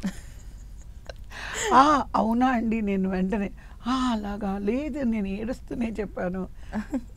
ఆ తర్వాత వెళ్ళి చెప్పాను, సార్ ప్లీజ్ డైరెక్టర్ గారు చంద్రమోహన్ గారు నన్ను చాలా ఇబ్బంది పెడుతున్నానంటే, ఎందుకయ్యా అమ్మాయితో ఆటలాడుతున్నా అంటే ఆయన చాలా సీరియస్గా మొహం పెట్టుకుని, నేనేమనలేదే, అమ్మాయికి వచ్చింది యాక్టింగ్ అంతే అలా చెప్పేవారు. But he is the best co star and he is the best co star. And పర్సనల్గా నాకు ఇష్టమైన వ్యక్తి చంద్రమోహన్ గారు. నేను సిరిసిరి మువ్వలో కలిసినప్పుడు ఫస్ట్ డే ఆయన ఎలా ఉన్నారో ఆఖరి రోజు వరకు ఆయనలో ఏ మార్పు నేను చూడలేదు. అంటే అదే ప్రేమ, అదే అభిమానం, అదే గౌరవం. చాలా మంచి వ్యక్తి. ఇంతకు ముందు మనం మాట్లాడుకునేటట్టు ఆనిముత్యాలు, ఫర్ మీ దోస్ ఆర్ ఆనిముత్యాలు ఎగ్జాక్ట్గా. కరెక్ట్, నిజంగానే. ఎందుకంటే దొరకవు మళ్ళీ, అలాంటి వాళ్ళు కూడా దొరకరు. రీసెంట్ చూసారంటే నేను మురళీమోహన్ గారితో కూడా చాలా మూవీస్ చేశాను. Very comfortable artist. Mohan Babu గారితో 8 సినిమాలు చేశాను, వెరీ కంఫర్టబుల్. కృష్ణ గారు కానీ, కృష్ణం రాజు గారు అయితే she's a very sweet person. Very wonderful life అండి. నాకు లైఫ్లో ఏ రిగ్రెట్స్ లేవు. ఇండస్ట్రీ పరంగా నేను చూసానంటే నాకు 100% సాటిస్ఫాక్షన్ ఉంది. అంటే I had the best life. All my directors and my producers and my co-stars, all technicians, the best. And మీ సక్సెస్లో ఫ్యామిలీ సపోర్ట్ కూడా చాలా ఉంది. మీ అమ్మగారు కావచ్చు, అండ్ మా నాన్నగారు, మా సిస్టర్స్, మై బ్రదర్, మీ హస్బెండ్. రీఎంట్రీలో చూసారంటే my backbone is my హస్బెండ్తో పాటు మై బోత్ గర్ల్స్. ఇప్పుడు మా ఇద్దరు అమ్మాయిల్ని మీరు చూసారంటే ఏ విషయమైనా they are always there, like full support. అంటే పిఆర్ఓస్, నాకు మేనేజర్స్ అలా అంతా ఎవరూ లేరు. బట్ అన్నీ taken care by my husband and my both daughters. చాలా సపోర్ట్ అన్నమాట. సో నా రీఎంట్రీలో డేట్స్ చూసుకోవడం కానీ, లైక్ నా ట్రావెలింగ్ కానీ, ప్రాపర్ మూవీస్ అంటే సెలెక్ట్ చేయడం, గుడ్ ప్రొడ్యూసరా కాదా, సబ్జెక్ట్ బాగుందా లేదా, క్యారెక్టర్ బాగుందా లేదా, ఇవన్నీ మా వారు చాలా బాగా చూసుకునేవారు. తర్వాత ఇంకా మా వారి తర్వాత మా పిల్లలు డాటర్స్ ఇద్దరు ఎదిగిన తర్వాత ఇంకా లైక్ షేరింగ్ అనమాట. ఇంకా మా డాటర్స్ అన్ని విధాల చాలా సపోర్టివ్. నా ట్రావెలింగ్ కానీ, నేను షూటింగ్కి వెళ్ళాలన్నా అన్నీ కంఫర్ట్గా ఉన్నాయా లేదా, సేఫా కాదా, వెళ్ళొచ్చా లేదా, ఒప్పుకోవచ్చా లేదా, చెయ్యొచ్చా లేదా. So these all there and my both girls are very supportive. డెఫినెట్గా ఫ్యామిలీ సపోర్ట్ లేకపోతే మనం ఇలా వచ్చి వర్క్ చేయలేము, బయటికి రాలేము. సో ఎవ్రీథింగ్ ఇస్ అక్కడ మా ఫ్యామిలీ సపోర్ట్, ఇక్కడ నా family support. I'm very happy for that. So అంటే దానికి ఒక అదృష్టం ఉండాలి. అబ్సల్యూట్లీ అదృష్టం, మీ హార్డ్ వర్క్, ఎవ్రీథింగ్. అసలు అంటే మీరు అంత టాప్లో ఉన్నారు, టాప్లో వెళ్తున్నారు. రీఎంట్రీ తర్వాత కూడా బాగా సక్సెస్ రేట్గా నడుస్తుంది. బట్ ఎందుకు బ్రేక్ తీసుకున్నారు? అండ్ ఆల్మోస్ట్ చాలా సినిమాలకు మీరు తిరిగి మనీ కూడా ఇచ్చేవలసిన ఆ టైం వచ్చిందంటే కదా? లేదు, నేను ఏమైందంటే నేను 17 అప్పుడు టాప్ లెవెల్లో నేను ఉండేడు. జయప్రద గారు, శ్రీదేవి గారు ముంబై వెళ్ళిపోయారు, అంటే బాంబే హిందీ మూవీస్లో బిజీగా ఉన్నారు. దాని తర్వాత జయసుధ గారికి అప్పుడే మ్యారేజ్ అయింది. సో ఇంకా ప్రతి మూవీలో కవిత కావాలనేది ఒకటి వచ్చిందనమాట. సో అప్పుడు చాలా ఎక్కువ మూవీస్ నేను బుక్ అవ్వడం జరిగింది. ఈ ప్రాసెస్లో ఏంటంటే అన్ఫార్చునేట్గా మా బ్రదర్ యాక్సిడెంట్లో చనిపోవడం జరిగింది. So only 1 brother, 3 sisters. అది ఏంటంటే అమ్మ విత్స్టాండ్ అవ్వలేకపోయారు. అవ్వలేక నన్ను ఒంటరిగా పంపించడం అమ్మకి ఇష్టం లేదు, నేను వెళ్ళలేను. అమ్మ లేనిదే అమ్మ నాకు షాడో లాగా అనమాట. అమ్మ లేకుండా నేను అసలు షూటింగ్ అనేది ఇమాజ్ చేసుకోలేను అనమాట. ఎందుకంటే నా హెయిర్ స్టైల్స్ కానీ, నా మేకప్ కానీ, నా కాస్ట్యూమ్స్ కానీ ప్రతి ఒక్కటి అమ్మే చూసుకునేవారు. చాలా అక్యురేట్గా చాలా బాగా చూసుకునేవారు అనమాట. అన్నీ అమ్మే చూసుకుంటారు. సో నా తిండి కానీ ఏమున్నా అమ్మే. అలాంటిది అమ్మకు అర్థమైపోయింది ఇది సర్వైవ్ అవ్వదు నేను లేకపోతే, అటు ప్రొడ్యూసర్స్కి ఇబ్బంది అయిపోతుంది. మీకు పాయింట్ అర్థమైంది కదండి. ఇప్పుడు అమ్మా నాన్న ఉంటేనే పిల్లల్ని స్కూల్కి టైంకి పంపించడము, మళ్ళీ తీసుకురావడం అన్నీ జరుగుతాయి. సో నేనేమన్నా ప్రాపర్గా లేకపోతే ప్రొడ్యూసర్స్ ఇబ్బంది పడతారు. అమ్మకి ప్రొడ్యూసర్స్కి చాలా గౌరవం ఇస్తారు. ఎంతో అప్పులు చేసి అవి చేసి సినిమాలు తీస్తారు, వాళ్ళు ఇబ్బంది పడకూడదు అని చెప్పి. సో అందుకని అమ్మే నన్ను మానేయమని చెప్పి then she got me married అనమాట. అప్పుడు మా వారికి చెప్పారు ఇలా 17 సినిమాలు ఉన్నాయి అని అంటే నో ప్రాబ్లం, మనం అడ్వాన్స్లన్నీ ఇచ్చేద్దాము అని చెప్పేటప్పటికి ఇంకా క్విట్ అయిపోయాను. But no regrets. సినిమా మానేసాననే రిగ్రెట్స్ నాకు ఎప్పుడూ లేదు. ఎందుకు అంటే అలసిపోయాను, చాలా అలసిపోయాను. ఇంకా అసలు పొద్దున్న 4 గంటలంటే మళ్ళీ 2 గంటల వరకు ఇంకా ఆన్ మై టోసే కదా ఎప్పుడు. ఇంకా సరే ఐ నీడ్ ఎ బ్రేక్ అనమాట. సో అలా మ్యారేజ్ కూడా వచ్చింది. సో మ్యారేజ్ కూడా one of the best thing in my life. అంత బంగారం లాంటి ఒక హస్బెండ్ దొరకడం అనేది ఇట్స్ అ గిఫ్ట్ అనుకుంటాను నేను. So tell me about your husband. ఎందుకంటే బంగారం లాంటి హస్బెండ్. ఆయన గురించి చెప్పాలి అని అంటే నాకు తెలిసి ఒక యుగం కూడా సరిపోదు. హీఈస్ ద బెస్ట్ హస్బెండ్ ఆయన, and he's the best father and best son in law. మా అమ్మగారిని మా నాన్నగారిని అమ్మా నాన్నే పిలుస్తారు ఆయన. I think after marriage other states నేను సింగపూర్లో ఉన్నాను 13 years. అంటే not full 13 years, 5 years Malaysia and almost 7 to 8 years సింగపూర్లో ఉన్నాను. సో అక్కడ లైఫ్ ఎలా ఉంటుంది అసలు? బోరింగ్ అండి.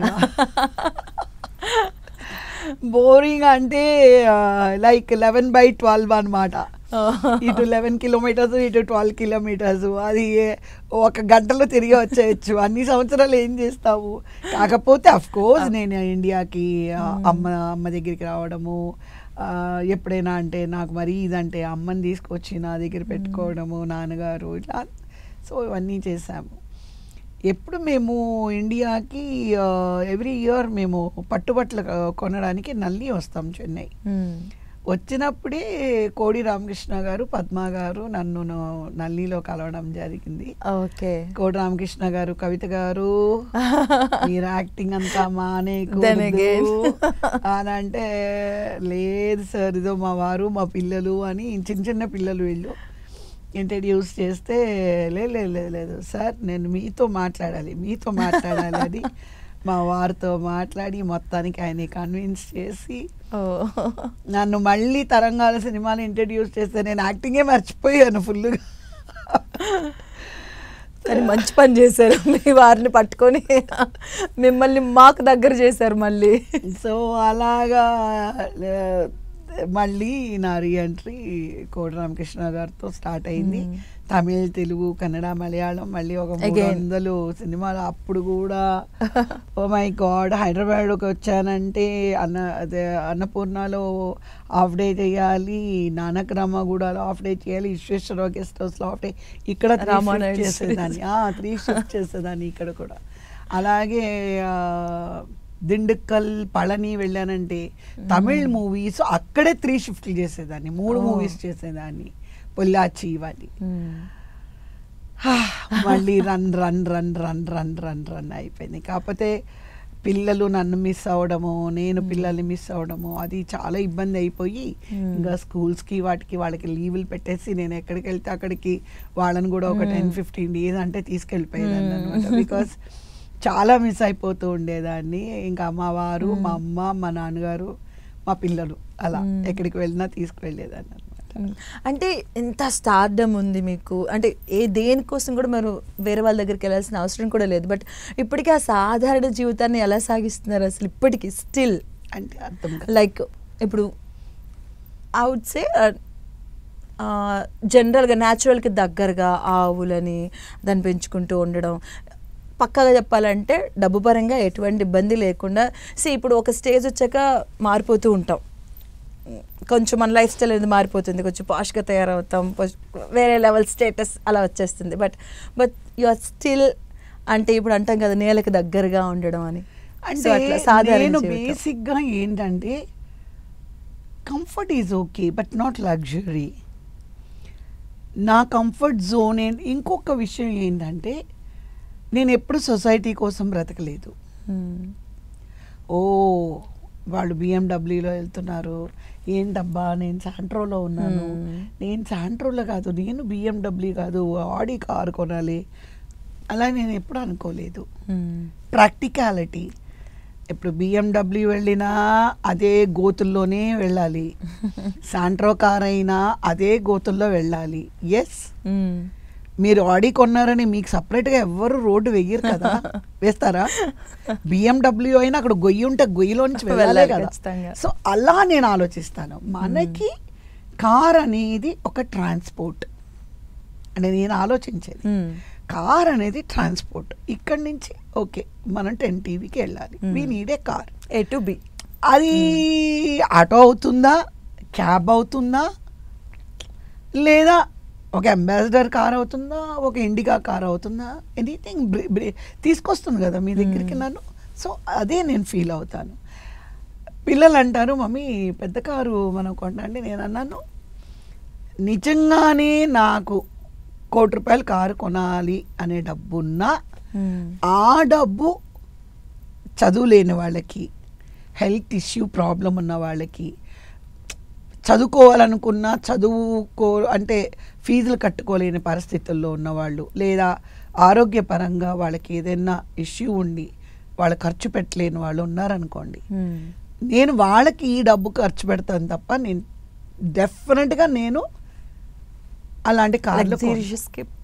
కంఫర్ట్ ఈజ్ డిఫరెంట్, అదే మీకు చెప్తున్నా. Comfort is something, luxury something. పిల్లలకి కూడా నేను ఎప్పుడు ఏం చెప్తానంటే I give you comfort, not luxury. Comfort అంటే ఏంటి చెప్పండి?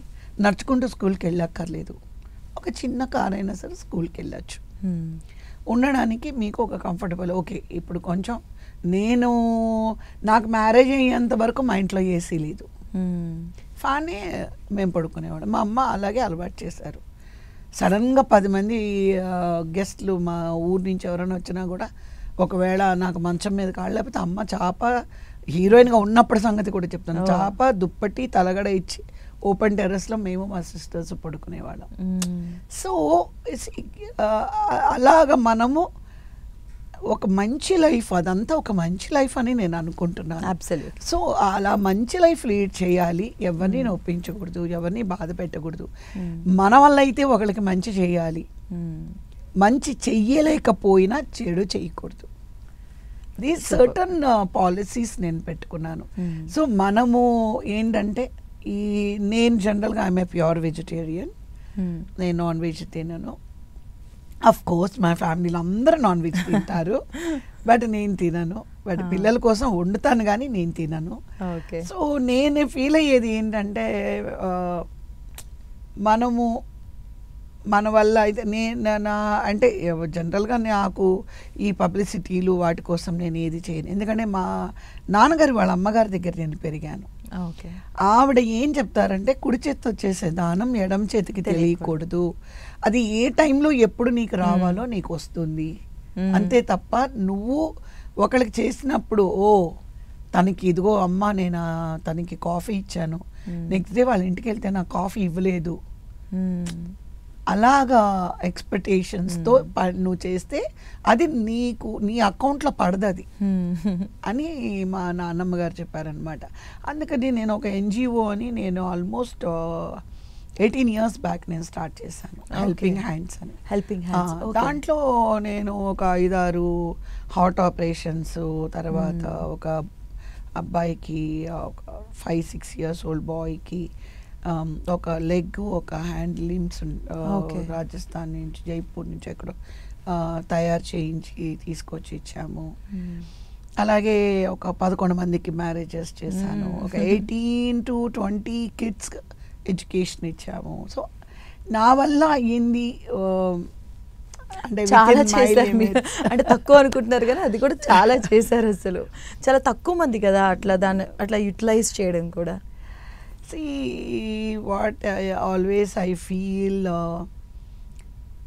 మా అమ్మగారు ఏం చెప్పారంటే, మా మదరు, మనం తిన్నది మట్టి పాలు, ఇతరులకు పెట్టింది మన పాలు.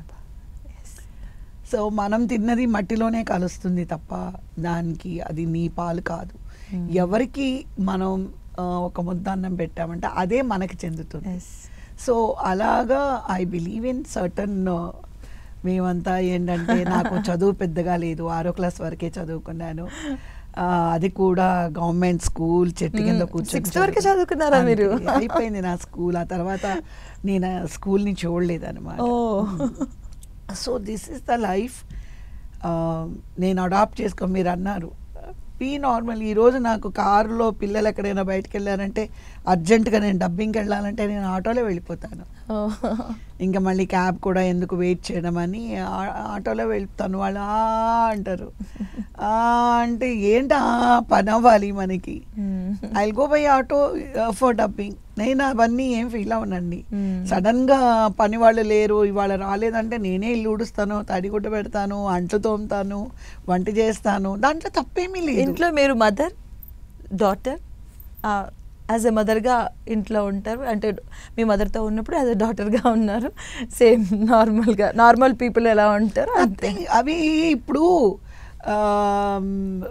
అన్నిటికీ అలవాటు అవ్వాలి. ఈరోజు మీకు పని వాళ్ళు ఉండొచ్చు, రేపు లేకపోవచ్చు. సో అయ్యో పని వాళ్ళు ఇవాళ లేరు, నేను వంట చేయలేను, నేను ఇల్లు ఊడవలేను, నేను తడిగుడ్డ పెట్టలేను అంటే that's not. You should go on. Nothing should stop. అవును. మరి ఇప్పుడు మీరు హీరోయిన్గా అంత టాప్లో ఉన్నారు, అండ్ టెలివిజన్లో కూడా మీరు అబ్బో తక్కువ ఏం కాదు, టెలివిజన్లో కూడా చాలా ప్రేక్షక ఆదరణ పొందారు. అండ్ పొలిటికల్గా కూడా మీరు అంత, అంటే ఐ నో స్పెషల్లీ మీరు ఆ ఎంట్రీ ఎలా స్టార్ట్ అయ్యింది, ఒక అంటే మంచి చెప్పాలంటే పీపుల్కి చాలా దగ్గరగా కూడా వెళ్ళారు. But why stop? యాక్చువల్గా నాకు పొలిటికల్గా రావాలని ఎప్పుడు నేను అనుకోలేదు. నాకు లైఫ్లో అన్నీ యాక్సిడెంటల్గా జరగడమే తప్ప నేను ఎప్పుడు ఏది ప్లాన్ లేదు. నాకు తెలుగుదేశం పార్టీ నుంచి పిలుపు రావడం వల్ల తెలుగుదేశంలో నేను జాయిన్ అవ్వడం. అప్పుడు కూడా నేను చంద్రబాబు నాయుడు గారికి చెప్పాను, సార్ నాకు పాలిటిక్స్ అంటే ఎమ్మెల్యే అంటే ఏంటో తెలీదు, ఎంపీ అంటే తెలీదు, ఎమ్మెల్సీ అంటే ఏంటో తెలీదు, ఆ మీనింగ్ ఫుల్ ఫార్మేషన్ కూడా నాకు తెలియదండి. మీరు నన్ను పాలిటిక్స్కి రమ్మంటున్నారు, మరి ఎలా అంటే, మీరు అన్నీ నేర్చుకుంటారమ్మా, మీకు అన్నీ తెలివితేటలు ఉన్నాయి అని అన్నారు. అని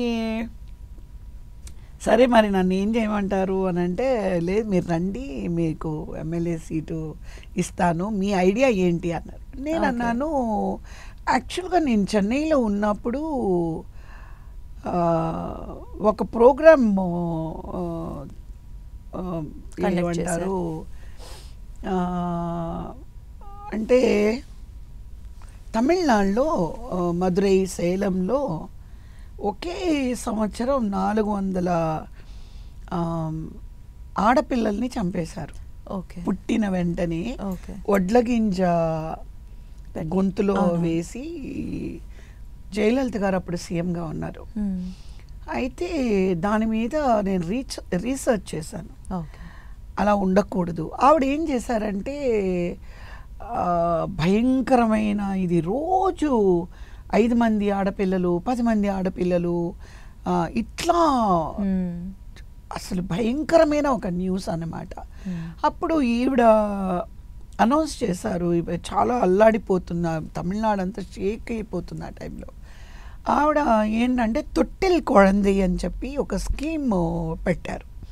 అంటే ఉయ్యాలలో పాప అంటే ఉయ్యాలలో బిడ్డ, కొళంది అంటే బిడ్డ అని పెట్టి తమిళనాడు అన్ని సేలం కానీ, కోయంబత్తూరు కానీ, ట్రిచి కానీ, మధురై ఈ ప్లేసెస్లో ఎక్కువ జరుగుతుంటే అక్కడ ప్రతి స్ట్రీట్ కార్నర్లోని ఒక చిన్న ఆఫీస్లా పెట్టి ఆఫీస్ బయట 2-3 ఉయ్యాళ్ళు పెడతారనమాట. అంటే మీకు ఆడపిల్ల వద్దు అనుకుంటే వడ్ల గింజ వేసి మీరు చంపద్దు, ఆ బిడ్డని మీరు ఈ ఉయ్యాల్లో వదిలి వెళ్ళిపోండి, that will government will take over అని అనౌన్స్ చేశారు ఆవిడ. ఆ తర్వాత చాలామంది ఆ ఉయ్యాలలో పిల్లల్ని వదిలిపెట్టి వెళ్ళడం జరిగింది. తర్వాత నెక్స్ట్ నేను జయలలిత గారిని వెళ్ళి కలిశాను. ఎందుకంటే దాని మీద నేను ఒక రీసెర్చ్ చేయడం, ఒక టీమ్గా ఏర్పడి చేసుకున్నాం అనమాట. జయలలిత గారిని వెళ్ళి కలిసినప్పుడు why don't you join AIADMK అని అన్నారు. అని నాకు పాలిటిక్స్ ఏమీ తెలియదు. ఆవిడ తెలుగులోనే మాట్లాడారు. అంటే లేదు యు కమ్ అని చెప్పేసి అప్పుడు ఏఐడిఎంకేలో జాయిన్ అయ్యాను. నేను జాయిన్ అయిన తర్వాత నేను ఏ ప్రోగ్రామ్ అయితే చేస్తున్నానో మేడంతో మాట్లాడినప్పుడు నేను అన్నాను, మీరు ఇంకోటి కూడా చేయొచ్చు. ఏ ఇంట్లో అయితే ఒక ఆడపిల్ల పుడుతుందో ఆ ఆడపిల్ల ఎల్కేజీ నుంచి పీజీ వరకు మీరు పెళ్ళి కానీ ఉద్యోగం కానీ ఆ పాపకి మీరు అండగా నిలబడతారని ఒక స్కీమ్ పెట్టండి అన్న. ఇప్పుడు అందరూ అంటున్నారు కదా, మీరు వింటున్నారు, ఏమని వింటున్నారు, ఇది ఇప్పుడు వచ్చిందండి. జయలలిత గారు 25 years బ్యాక్ పెట్టారు. ఇప్పుడు వచ్చింది కాదండి ఇది. It is there in a very old schemes ఇవన్నీ. ఆవిడ అలాగే తొట్టిల్ కొళంది ఒకటి, అలాగే ఆడపిల్లలు ఎవరింట్లో అయినా ఆడపిల్లలు పుడితే ఆ గవర్నమెంట్లో సబ్మిట్ చేస్తే కనుక ఆ పిల్లలకి చదువు, వాళ్ళకి ఉద్యోగాలు, ఆడపిల్లలు ఉంటే ఉన్న ఇంట్లో ఉద్యోగం కావాలన్నా ఇవన్నీ మేము చూసుకుంటామని అదొక స్కీమ్ ఆవిడ అనౌన్స్ చేశారు. సో ఆ తర్వాత నేను ఆవిడతో పాటు 5 years నేను వర్క్ చేశాను. మొత్తం తమిళనాడు అంతా పంపించారు, ఆవిడ టూర్ చేశాము. ఆ తర్వాత నేను హైదరాబాద్ షిఫ్ట్ అవ్వడం జరిగింది. అందుకోసం మేడం దగ్గరికి వెళ్ళి లెటర్ ఇవ్వడం కూడా జరిగింది, రిజిగ్నేషన్ లెటర్. ఎందుకంటే మనం వెళ్ళాము అని అంటే మనం ఆ పార్టీకి న్యాయం చేయాలి, వర్క్ చేయాలి. అలా వర్క్ చేయనప్పుడు మనం పార్టీలో ఉండి పనికే చేయకుండా ఉండకూడదు. సో అలా రిజైన్ చేశాను. మరి ఏమో తెలీదు, ఒకవేళ చంద్రబాబు నాయుడు గారికి తెలిసి పిలిచారో లేదో నాకు ఐడియా లేదు, పిలిచారు. సో ఆ ప్రాసెస్లో నన్ను అడిగారు, మీకు ఏం చేయాలని ఉంది అంటే నేను ఒకటే చెప్పాను, సార్ మహిళలకి చాలా అన్యాయం జరుగుతుంది భారతదేశం మొత్తంలో ఎక్కడ చూసుకున్నా సరే. గవర్నమెంట్ హాస్పిటల్స్లో వ్యాక్సినేషన్స్ గర్భిణీ స్త్రీలకి దొరకడం లేదు, అలాగే న్యూ బార్న్ బేబీస్కి వ్యాక్సినేషన్స్ దొరకడం లేదు. చాలామంది గర్భిణీ స్త్రీలు చనిపోతున్నారు, లేదా డెలివరీ టైంలోనే పుట్టిన బిడ్డలు చనిపోతున్నారు. సో నాకు దీని మీద టేకప్ చేయాలని ఉంది అని చెప్పేసి, వెరీ గుడ్, మీకు మంచి ఐడియాస్ ఉన్నాయి, చేద్దాము అని. సో ఏదైనా మనం గవర్నమెంట్ ద్వారా మంచి చేయొచ్చు అనే ఉద్దేశంతో జాయిన్ అయ్యాను. బట్ అది సక్సెస్ అవ్వలేదు. అంటే వర్క్ చేయడం వరకే ఇది అయింది, కానీ చంద్రబాబు నాయుడు గారు ఆయన నాకు ఇచ్చిన మాట అప్పుడు నిలబెట్టుకోలేకపోయారు. సో ఈ ప్రాసెస్లో ఏంటంటే నేను పబ్లిక్కి సర్వ్ చేయలేకపోయాను, అదొకటే నాకు బాధ. సో పార్టీ నుంచి ఏదో కొంచెం మనసు అసంతృప్తితో నేను బయటికి రావడం జరిగింది. ఆ తర్వాత మళ్ళీ నాకు భారతీయ జనతా పార్టీ నుంచి పిలుపు రావడము, తర్వాత మోడీ గారు నాయకత్వంలోని పని చేయాలి, ఆయన మీద మంచి అభిప్రాయంతో, ఆయన వల్ల దేశం డెఫినెట్గా బాగుపడుతుంది, అటువంటి ఒక మంచి నాయకుడు కింద మనం పనిచేస్తే బాగుంటుందని భారతీయ జనతా పార్టీలో జాయిన్ అవ్వడం జరిగింది. నెక్స్ట్ ఫర్దర్గా మనం చూడొచ్చా పాలిటిక్స్లో మిమ్మల్ని, అంటే ప్రత్యక్ష రాజకీయాల్లో ఎలా ఉంటుందంటే ప్రతి చోట ఎలా అయిపోయిందంటే మీకేం తెలుసు కంటే మీకెవరు తెలుసు అనేది ఎక్కువ పనిచేస్తుంది. మీకేం తెలియకపోయినా పర్వాలేదు, ఎవరు తెలుసు అని అంటే యూ విల్ బీ సక్సెస్ఫుల్. నాకు అన్నీ తెలుసున్న వాళ్ళు ఎవరు తెలియకపోతే దే విల్ బీ అన్సక్సెస్ఫుల్. అంటే నా లైఫ్ ఎక్స్పీరియన్స్లో నేను నేర్చుకున్నది అలా అన్నమాట. సో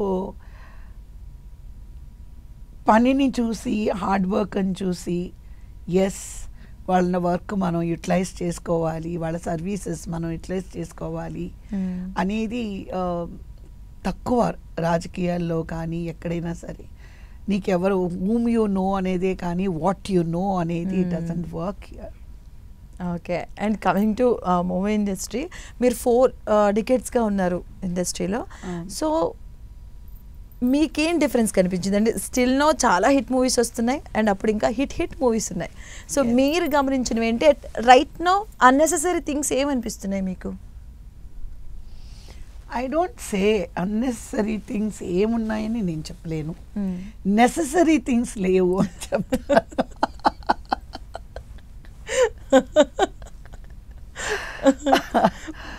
కర్ర విరగకూడదు, చాపాలి. బాగుంది. నెససరీ థింగ్స్ ఏంటంటే మనం ఒక పాట వింటున్నామంటే ఆ పాట ఆ థియేటర్ నుంచి బయటకు వచ్చిన తర్వాత ఆ పాట ఎవరికి గుర్తు రావడం లేదు. అలాగే ఒక కథ అని చెప్పాలి అని అంటే బయటకు వచ్చిన తర్వాత ఎవరైనా కథ ఏంటండి అని అడిగితే మనం కథ చెప్పడానికి కూడా ఏమీ ఉండదు. మళ్ళీ మంచి సబ్జెక్ట్స్ రావాలి, ప్రొడ్యూసర్స్ కూడా మంచి సక్సెస్ రేట్ చూడాలి. వైలెన్స్ ఎక్కువ ఉన్నాయని మాత్రం నాకు అనిపిస్తుంది. ఎందుకంటే ఆల్రెడీ సొసైటీ వైలెన్స్లోనే ఉంది. ఇప్పుడు న్యూస్ పేపర్ ఇంతకుముందు చాలా ఇష్టంగా చదివేదాన్ని.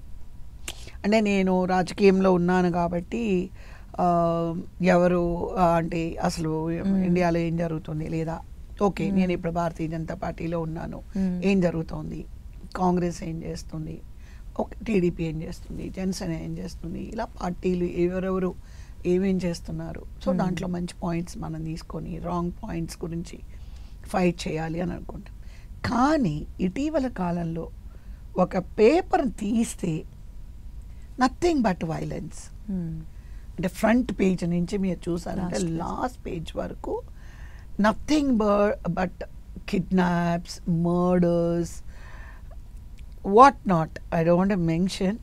అవన్నీ అవే మైండ్ అంతా ఒకలాగా డిస్టర్బ్ అయిపోతుంది. ప్రతి మనిషికి భయం వేస్తుంది, అమ్మ మనం ఇలాంటి ప్రపంచంలో మనం బ్రతుకుతున్నామా అని ఒక తెలియకుండానే ఒక భయం వేస్తుంది. ఈ ప్రాసెస్లో సినిమా అనేది ఒక ఎంటర్టైన్మెంట్, కానీ థియేటర్లకు వెళ్ళి కంటిన్యూస్గా వైలెన్స్ చూడాలి అని అంటే అది చాలా డిస్టర్బెన్స్గా ఉంటుంది. పిల్లలతో వెళ్ళాలన్నా ఆప్ సీన్స్, ఫ్యామిలీతో వెళ్ళలేకపోతున్నాము, డెలికేట్గా ఉంటుంది, ఇబ్బందిగా ఉంటుంది. సో ఇది తెలీదు, మేబీ ఇప్పుడున్న ట్రెండ్ అదేమో నాకు తెలీదు. బట్ మళ్ళీ కూడా మంచి సబ్జెక్ట్స్ రావాలి, మంచి సినిమాలు రావాలి, ఫ్యామిలీ అందరు కలిసి సినిమా చూసేలాగా ఉండాలని నేను అనుకుంటున్నాను. మేము కూడా అదే కోరుకుంటున్నాం. అండ్ మీరు పొలిటికల్గా ఒకసారి మళ్ళీ పొలిటికల్కి వెళ్దాం. ఎందుకంటే పొలిటికల్లో ఎంత సక్సెస్గా ఉన్నా ఎస్పెషల్లీ ఉమెన్కి వచ్చేసరికి క్యారెక్టర్ అసాసినేషన్ అనేది బాగా ఎక్కువగా చూస్తున్నాం. అంటే వాళ్ళ గురించి మాట్లాడడం, పొలిటికల్గా విమర్శలు, అంటే పర్సనల్గా వెళ్ళిపోవడం, దానిపైన మీ అదొక్కటే నాకు నచ్చలేదండి. మహిళలనే చెప్పడం లేదండి, మహిళలు కానీ మగవాళ్ళు కానీ ఎవరినైనా మీరు తీసుకోండి. ఈ పాయింట్కి వస్తే again I have to bring my హస్బెండ్స్ని. మీరు అన్నారు కదా మా వారు బంగారం అని అన్నాను కదా. నేను ఏఐడిఎంకేలో జాయిన్ అయినప్పుడు మా వారు కూడా వచ్చారు. సో మా వారు ఒకటే మాట అన్నారు, బికాజ్ లీ క్వాన్ యూ ఉన్నారు కదా సింగపూర్ ప్రెసిడెంట్, ఎప్పుడు మాట్లాడినా ఆయన సక్సెస్ 25 years ఆయనే ప్రెసిడెంట్గా ఉన్నారు. సక్సెస్ ఏంటి అని అంటే ప్రజలకి ఏం కావాలి, ప్రజలకి ఏం చేయాలి, దట్ ఒకటే పాయింట్. ఏది ఉండకూడదు, ఏది ఉండాలి, ఏది ఒమిట్ చేయాలి, ఏది ఫార్వర్డ్ తీసుకెళ్ళాలి. దీస్ 2 points, ఈ 2 points-తోనే రాజకీయం ఉండాలి తప్ప వేరే మాట ఉండకూడదు అని చెప్పి మా హస్బెండ్ నాకు చాలా, ఆయన దగ్గర చాలా నేను ఐడియాస్ తీసుకున్నాను, చాలా గైడెన్స్ తీసుకున్నాను. సో అలా అప్పుడు చెప్పారు. అలాగే నేను తెలుగుదేశం పార్టీ జాయిన్ అయినప్పుడు కూడా నాతో ఒకటే మాట చెప్పారు. అప్పుడు రాజశేఖర రెడ్డి గారు ముఖ్యమంత్రిగా ఉన్నారు, చంద్రబాబు నాయుడు గారు ఆపోజిషన్లో ఉన్నారు. సో నాతో ఏమన్నారంటే, don't go personalised on Rajasekhara Reddy garu, you talk about his policies, where he failed in his policies. ఆయన ఫెయిల్ ఎక్కడయ్యారు, ఆ ఫెయిల్ అవ్వడం వల్ల ప్రజలు ఎక్కడ ఇబ్బందులు పడుతున్నారు అలాగే మాట్లాడాలి. ఈవెన్ సోనియా గాంధీ గురించి మాట్లాడితే కూడా ఆవిడ ఒక మహిళగా మహిళలకి ఏం చేసింది, ఆవిడ ఏం సాధించింది, వాట్ పర్సనల్ సక్సెస్ తప్ప ప్రజలకు ఆవిడ ఏం చేసింది, ప్రజల పాలసీస్, వాళ్ళు పెట్టిన స్కీమ్స్ ఎంతవరకు ప్రజల్లోకి వెళ్తున్నాయి, వేర్ దే ఫెయిల్డ్, ఇదొక్కటే మాట్లాడాలనేది మా హస్బెండ్ అండర్లైన్గా నాకు రోజు చెప్పే. నేను న్యూస్ క్యాంప్కి నేను వెళ్ళాను అంటే ఆయన అన్ని క్లారిటీగా చెప్పి పంపిస్తారనమాట. So he is very good because he was ex police officer in Singapore. So నేను ఎప్పుడు కూడా, మేమందరం ఈ సేమ్ 10 టీవీలో కూడా ఎన్నోసార్లు నేను న్యూస్ డిబేట్స్కి అంతా నేను వచ్చినప్పుడు పర్సనల్గా మీరు నా మొత్తం హిస్టరీ మీరు ఈ 15 yearsలో చూసానంటే నేను ఎవరి గురించి వాళ్ళ పేర్లు పర్సనల్గా నేను ఎప్పుడూ మాట్లాడలేదు. మీరు ఎదురుగుండా నిలబడ్డారు అని అంటే నేను అడుగుతాను, వెన్ వీఆర్ సిట్టింగ్ మీరు ఈ పాలసీ పెట్టారు, ఇదే నేను మీరు ఈ స్కీమ్ పెట్టారు, ఈ స్కీమ్ ఎంతమందికి వెళ్ళింది, ఎందుకు ఇలాగా ఇబ్బందులు పడుతున్నారు, మంచినీళ్ళు లేకుండా, గ్యాస్ సప్లై సరిగ్గా లేకుండా, డ్రైనేజ్ క్లీనినెస్ లేకుండా, వాటర్ ఎక్కడికన్నా ఈ బస్తీల్లో అంతా నీళ్లు వచ్చేసి వాళ్ళ ఇళ్ళని మునిగిపోయి, ఇవన్నీ ఏం చేస్తున్నారు అంటాం. కానీ మీరు ఏమైనా అనుకోండి, ఇటీవల కాలంలో 7-8 years నుంచి అస్సలు డిబేట్స్ చూడాలన్నా టీవీ న్యూస్ పెట్టి పవర్ పంచ్ అని ఏవో వేస్తున్నారు, ఇలాంటివన్నీ ఆ భాష మనం వినడానికి అసలు నోట్లో అంతా ఇసుక పోసి మనకి చెవులంతా ఒకలా, అసలు ఘోరాతి ఘోరంగా మాటలు, ఇళ్లల్లో ఉన్న ఆడవాళ్ళని ప్రజల సమస్యలు మాట్లాడకుండా పర్సనల్గా వెళ్ళిపోతున్నారు. అది అసలు దానికి సెన్సార్ పెట్టాల్సింది, లేదా ఎవరైనా గనక పర్సనల్గా ఎవరినైనా అబ్యూస్ చేశారంటే కనుక వాళ్ళకి బై లా వాళ్ళని పనిష్మెంట్ ఇవ్వాల్సిందే. ఎందుకంటే బ్యాడ్ లాంగ్వేజ్ యూస్ చేస్తున్నారు. ఇంకొకటి ఏంటంటే పాలిటిక్స్కి సంబంధం లేకపోయినా ఇంట్లో వాళ్ళని లాగడము, సంబంధం లేని వాళ్ళందరినీ తీసుకురావడము, తర్వాత వాళ్ళు మాట్లాడే వర్డ్స్ ఉన్నాయి చూడండి, అవన్నీ వినే పరిస్థితిలో మనం లేము. ఇవన్నీ కూడా తప్పకుండా ఒక సుప్రీం కోర్ట్ నుంచి డెఫినెట్గా ఈ విషయంలోనే స్ట్రిక్ట్గా ఒక రూల్ తీసుకురావాలి. పాలసీస్తో మీరు గొడవ పడండి, పర్సనలైజ్డ్గా వర్డ్స్ యూస్ చేయడము, ఏది పడితే అది మాట్లాడి, ఈ మధ్య కూడా చాలా ఇష్యూస్ నేను వింటున్నాను, బట్ అవన్నీ వినడానికి మాట్లాడడానికి కూడా ఇబ్బందికరంగా ఉంది. అంటే ఇప్పుడు ఆడవాళ్ళు కూడా పాలిటిక్స్లో రాణిస్తున్నారు, అందుకే వీళ్ళని తొక్కేయడానికి చేస్తున్నారు అని అనుకోవచ్చా? తొక్కడానికి క్యారెక్టర్ అసాసినేషన్ చేయాల్సిన అవసరం లేదు. అంటే మీ మీద మీకే కాన్ఫిడెన్స్ లేదు అని అర్థం. When you have confidence on you, you know need to bother about anybody. ఎప్పుడైతే మన మీద మనకి నమ్మకం పోతుందో అడ్డదారులు తొక్కడము, అడ్డమైన మాటలు మాట్లాడడము అనేది వస్తుంది. అంటే ఏంటంటే that leader not fit to be a leader. అది and I want to say ఆడవాళ్ళని తొక్కడం అనేది ప్రతి రంగంలోని ఉందమ్మా. అది నేను కాదు లేదు అని నేను అనను. మీరు ఏ రాజకీయ వేదిక మీద మీరు చూసారంటే ఓకే 50% రిజర్వేషన్ అంటారు కదా, మీరు ఎప్పుడైనా 10% అయినా చూసారా? చూసారా మీరు ఏ పార్టీలో అయినా? మాటల వరకే మాటల వరకే తప్ప మహిళల్ని ఎక్కడైనా ఏ పార్టీలోనైనా 10% మహిళల్ని మీరు చూసారా? చూసారా? చూడము. నాకు అదే అనిపిస్తుంది, ఏంటి ఈ రాజకీయం? మైకులు పట్టుకొని ఎన్నో వాగ్దానాలు చేస్తారు మహిళల కోసం, మేము అంటారు ప్రతి పార్టీ. కానీ ఎంతమంది మహిళల్ని వీళ్ళు ఎంకరేజ్, ఉన్న మహిళల్నే పొగబెట్టి పంపించేస్తున్నారు తప్ప. Includes BJP. ఆబ్వియస్లీ మా పార్టీలో కూడా మాకు విమెన్ లీడర్స్ లేరు కదండి. నేననేది మేము గొప్పవాళ్ళము మీరు తక్కువ ఈ విషయంలో నేను మాట్లాడడం లేదు. నేను అనేది జనరల్గానే భారతీయ జనతా పార్టీలో కూడా ఎస్, కాకపోతే విమెన్కి ఇంపార్టెన్స్ ఉంది. ఇప్పుడు మనము ఢిల్లీ చీఫ్ మినిస్టర్ చూసామంటే ఆవిడకి గుప్తా ఆవిడకి సీఎంగా ఇచ్చారు. ఇంకొకటి ఏంటంటే మహిళల్ని ఒక డిఫెన్స్ కానీ ఫైనాన్స్ మినిస్టర్గా మరి ఇచ్చారు అని అంటే డెఫినెట్గా అది బీజేపీ క్రెడిటే కదా.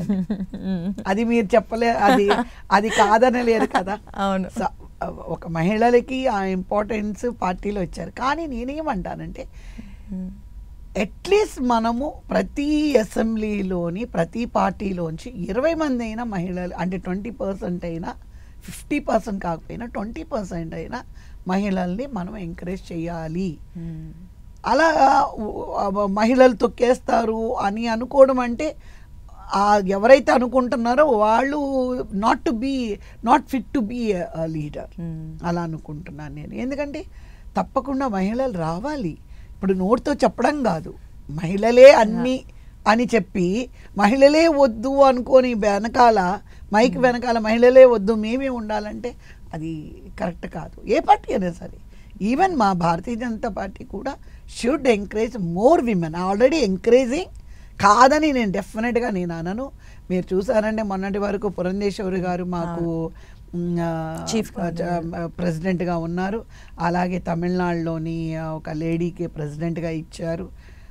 మా తమిళిసై వీళ్ళందరూ కూడా మహిళా ప్రెసిడెంట్లే ఉన్నారు కదండి. So they did give for the encouragement. Bharatiya Janata పార్టీలో మహిళలకి ఎంకరేజ్మెంట్ ఇప్పుడున్న సినారియాలో that best party who can really take them to the national level. Nirmala Sitharaman గారిని ఇంత నేషనల్ లెవెల్లో డిఫెన్స్ కానీ ఫైనాన్స్ కానీ ఇంకోటి కానీ శృతి ఇరానీ కానీ వీళ్ళందరికీ చేశారు అని అంటే డెఫినెట్గా మనం అది అప్రిషియేట్ చేయాలి. అందరూ ఎలా మాట్లాడారు ఆవిడకి డిఫెన్స్ ఇచ్చినప్పుడు, ఏంటి ఆడవాడిని తీసుకుని అది ఏంటంటే భారతీయ జనతా పార్టీకి మాత్రమే అది దక్కింది. అది భారతీయ జనతా పార్టీ మాత్రమే చేయగలదు. సో మా అందరికీ కూడా ఏంటంటే ఈ పార్టీలో ఉన్నాం, ఎస్ వాళ్ళు మహిళల్ని ఎంకరేజ్ చేసే పార్టీగా. సో డెఫినెట్గా మమ్మల్ని కూడా ఎంకరేజ్ చేస్తారని మాలాంటి వాళ్ళం మేము చాలామంది ఉన్నాము. So we have to wait and see how it works. So మన లైఫ్లో ఎంత సక్సెస్ హ్యాపీనెస్ ఉంటుందో at the same time sad కూడా ఉంటుంది. అబ్సల్యూట్లీ అది ఏమంటారు ఒక భాగమే పోతూ ఉంటుంది. సో అలాంటి లోయెస్ట్ టైం కూడా మీకు ఉండింది. If you are okay to talk about that, because I'm talking about your husband and son. That is, we are very tired of talking about it and చాలా అలసిపోయాం. That's why చాలా అలసిపోయాము. మాట్లాడాలని కూడా నేను ఎప్పుడూ అనుకోను. ఎందుకంటే ఐ డోంట్ నో, మేము feel అయ్యేది నేను కానీ మా డాటర్స్ కానీ ఏమో దేవుడు ఉన్నాడో లేదో ఆ దేవుడికే తెలియాలి. But sometimes when I think of them we feel there is no God. I'm so sorry. Give me your hand. I'm so sorry. No. That's why ఎందుకు అనంటే see there are so many bad people in the world. భగవంతుడు తీసుకెళ్ళాలి అంటే చెడ్డవాళ్ళని తీసుకెళ్ళచ్చు, మంచి వాళ్ళని ఏరుకొని అదే కొన్నిసార్లు ఇట్ విల్ బి మాకు ఇంతవరకు దెర్ ఇస్ నో అది దానికి ఆన్సరే లేదు. అంటే వెరీ షార్ట్ టైం పీరియడ్ కదా 10 days. నేను అనేది ఏంటంటే ఇప్పటికీ మాకు పెద్ద క్వశ్చన్ మార్క్. అంత ఆరోగ్యంగా ఉన్న ఇద్దరు గన్ షాట్లో తీసుకెళ్ళిపోయినట్టు it happen. It is very అది ఆ పెయిన్ వి అంటే నేను కానీ మా డాటర్స్ కానీ వి కాంట్ ఎక్స్ప్రెస్. అది ఇంకా ఏంటంటే ఇంకా అంటిల్ వీ గో మేము వెళ్ళిపోయేంత వరకు ఆ పెయిన్ అలాగే ఉంటుంది.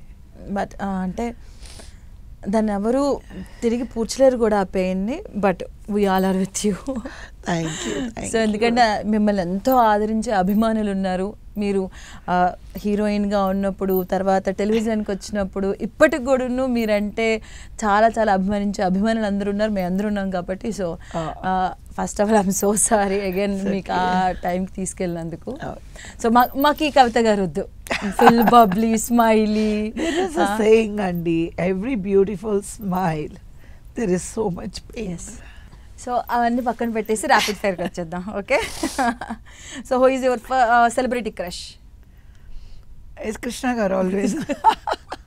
మీరు ఫస్ట్ తీసుకున్న చెక్ అమౌంట్ ఏంది గుర్తుందా? గుర్తుంది, 300 rupees. 300 rupees. ఓ మంజుకి. ఓకే, ఏం చేశారు వాటిని? అంటే నేను తీసుకోను కదా, అమ్మ తీసుకుంటారు. సో ఇట్ ఈస్ ఆ మూవీకి నాకు 5,000 ఇచ్చారు. 5,000 చాలా big amount. 1 year survival. You can survive for 1 year. Okay. So most annoying habit ఏమైనా ఉందా మీకు? Straightforward. అదే కొన్నిసార్లు మనల్ని స్ట్రైట్ ఫార్వర్డ్ ఏమైపోతుందంటే మా పిల్లలకి నాకు గొడవలు అవుతాయి. ఎందుకంటే మమ్మీ నువ్వు అందరితో అలా స్ట్రైట్ ఫార్వర్డ్గా ఉండకు, వాళ్ళకి నచ్చదు అని. నేను అంటాను ఉన్నది మాట్లాడడానికి తప్పేంటి అంటాను. బట్ వాళ్ళకి నచ్చదు, నువ్వు మాట్లాడద్దు. అయితే అబద్ధాలు మాట్లాడాలని, అవును అదే వాళ్ళకి నచ్చుతుంది, నువ్వు నిజం మాట్లాడితే వాళ్ళకి నచ్చదు. సో ఈ స్ట్రైట్ ఫార్వర్డ్ వల్ల చాలా చాలా ఇబ్బందులు నాకు. అంటే ఇది లేకుండా నేను ఉండలేను, ఇంట్లో కానీ బయటకు వెళ్ళేటప్పుడు కానీ ఖచ్చితంగా ఇది నాతో ఉండాలి అన్న ఒక ఐటమ్ ఏంటి? Fruits. Okay. Who is your costar, lovable costar, favourite costar? Chandramohan గారు. ఓకే. స్క్రిప్టా ఇంప్రూవ్ చేస్తారా? స్క్రిప్ట్ వైజ్గానే వెళ్ళిపోతారా లేదంటే ఇంప్రూవైజేషన్ చేస్తారు? Okay. First role ever played గుర్తుందా? అది ఫస్ట్ మీరు ప్లే చేసింది? ఓ మంజు. ఓకే. ఇఫ్ మీరు యాక్ట్రెస్ కాకపోతే ఏమై ఉండేవాళ్ళు డ్రీమ్గా? Social worker. Okay. I wanted to join Mother Teresa. ఇంట్లోంచి పారిపోయా ఒకరోజు. అవునా? 7 year old. ఏదో బుక్స్ లో ఆవిడ గురించి స్కూల్లో చదువుకొని ఒకే ఒక్క డ్రెస్ లుంగ చుట్టుకొని సంకలో పెట్టుకొని ఇంట్లోంచి. ఓకే. మా పిల్లలు ఇప్పటికీ నన్ను ఏడిపిస్తూ ఉంటారు. ఇది ఎవరికి తెలియదు. వాళ్ళు ఏమంటారంటే, ఓ నీ ధైర్యం ఏంటంటే మేము ఎవరు లేకపోతే నువ్వు అక్కడ కలకటాకి వెళ్ళిపోతావు. ఓకే. మోస్ట్ ఛాలెంజింగ్ రోల్ మీరు చేసింది ఇప్పుడు బందిపోటు రుద్రమ్మ. ఓకే. అది కూడా చాలా సూపర్ మూవీ కదా. ఓకే. ఫన్నీయెస్ట్ ఫ్యాన్ ఎన్కౌంటర్ ఏమైనా ఉందా మీకు? ఫ్యాన్స్ ఏమైనా వచ్చి ఫన్నీగా చేయడం అంటే అప్పట్లో? ఎస్, ఒక ఫ్యాన్ వచ్చి నన్ను మ్యారేజ్ చేసుకుంటాను అని చెప్పి అమ్మని నాన్నని అడిగితే వాళ్ళు ఏదో తిట్టి పంపించేస్తే he went and drank poison, cockroaches కి వాటికి లైక్ పాయిజన్ అది తాగేసి. ఓకే. అది నాకు తెలియదు, అది ఎప్పుడో తెలిస్తే. అది పెద్ద పోలీస్ కేసు అయ్యి మళ్ళీ వాళ్ళ అమ్మ నాన్న పర్సనల్ గా వచ్చి, అయ్యో మా అబ్బాయికి మీ అమ్మాయి అంటే ఇష్టం అండి, ఎలాగో మేము పెళ్లి చేసిద్దాం, మా ఆస్తి అంతా రాసిస్తామని చెప్పి. I was hardly 16 years. Okay. అది ఇప్పటికీ మర్చిపోను నేను. ఓకే. హిడెన్ టాలెంట్ ఏమైనా ఉందా మీకు? హిడెన్ టాలెంట్ హిడెన్ టాలెంట్ చాలా ఉన్నాయి, బట్ ఏం చేస్తాము, హిడెన్ టాలెంట్ అంటే సర్వీస్ ఓరియంటెడ్ అగైన్. ఓకే, ఈ డైరెక్టర్తో చేయాలి, ఈ యాక్టర్తో చేయాలి అటువంటిదా? I missed with Shyam Benegal ji. Okay, ఇప్పుడు అంటే నాకు ఇప్పుడు కొత్త డైరెక్టర్స్ కదా, నాకు అంతగా తెలీదు. ఓకే, ఈ రోల్ నాకు వచ్చుంటే బాగుంటుంది, మీరు కాకుండా మీరు చేసిన రోల్స్ కాకుండా ఇంకేదైనా రోల్ చూసి అయ్యో ఈ రోల్ నాకు వచ్చుంటే బాగుండేది? సిరిసిరి మువ్వలో జయప్రద అక్క క్యారెక్టరు నేను చాలా ఇష్టపడ్డాను. ఓకే, కాకపోతే ఏజ్ లేదు నాకు. మూగ క్యారెక్టర్ చేయాలని చాలా ఇంట్రెస్ట్. లైఫ్ లో అన్ని క్యారెక్టర్స్ చేశాను, ఒక్క మూగ క్యారెక్టర్ కుంటి గుడ్డి అన్ని రకాలు చేశాను, కామెడీ అన్ని చేశాను, ఒక్క మూగ క్యారెక్టర్ ఒకటే చేయలేదు. ఓకే, సూపర్ ఫన్నీ అండి. Thank you so much for coming to 10 TV. ఎందుకంటే and it's very fan moment to me, ఎందుకంటే మీతో అప్పటి కాలం ఆనుమత్యాలతో నేను ఇలా మాట్లాడడం చాలా హ్యాపీగా ఉంది. Thanks a lot. నేను కూడా 10 TV వారికి, 10 TV ప్రేక్షకులకి నా హృదయపూర్వక కృతజ్ఞతలు తెలియజేసుకుంటున్నాను. మీరందరూ కూడా అన్నిట్లలో నేను సక్సెస్ అయ్యాను, రాజకీయంలోనే ఇంకా నేను సక్సెస్ కాలేదు. తప్పకుండా నేను సక్సెస్ అవ్వాలని మీరందరూ నన్ను బ్లెస్ చేస్తారని ఆశిస్తూ మరొకసారి 10 TV ఛానల్ వారికి, అలాగే ఒక ప్రిటీ యంగ్ గర్ల్ ఇంటర్వ్యూ నన్ను చేసినందుకు చాలా క్వశ్చన్స్ వేశారు, చాలా మంచి క్వశ్చన్స్ వేశారు, దానికి కూడా నేను థ్యాంక్స్ చెప్తున్నాను. అలాగే మీరు సినిమాలో రాణించారు, టెలివిజన్లో రాణించారు, అలాగే రాజకీయాల్లో కూడా రాణించాలని మేము కోరుకుంటున్నాం, మీ అభిమానులు కూడా కోరుకుంటున్నారు. Thanks a lot. Thank you. So ఇదండి ఇవాళ స్పెషల్ ఇంటర్వ్యూ విత్ అలనాటి నటి కవిత గారితో. రేపు మరో కార్యక్రమంతో మళ్ళీ కలుసుకుందాం. అంతవరకు సెలవు.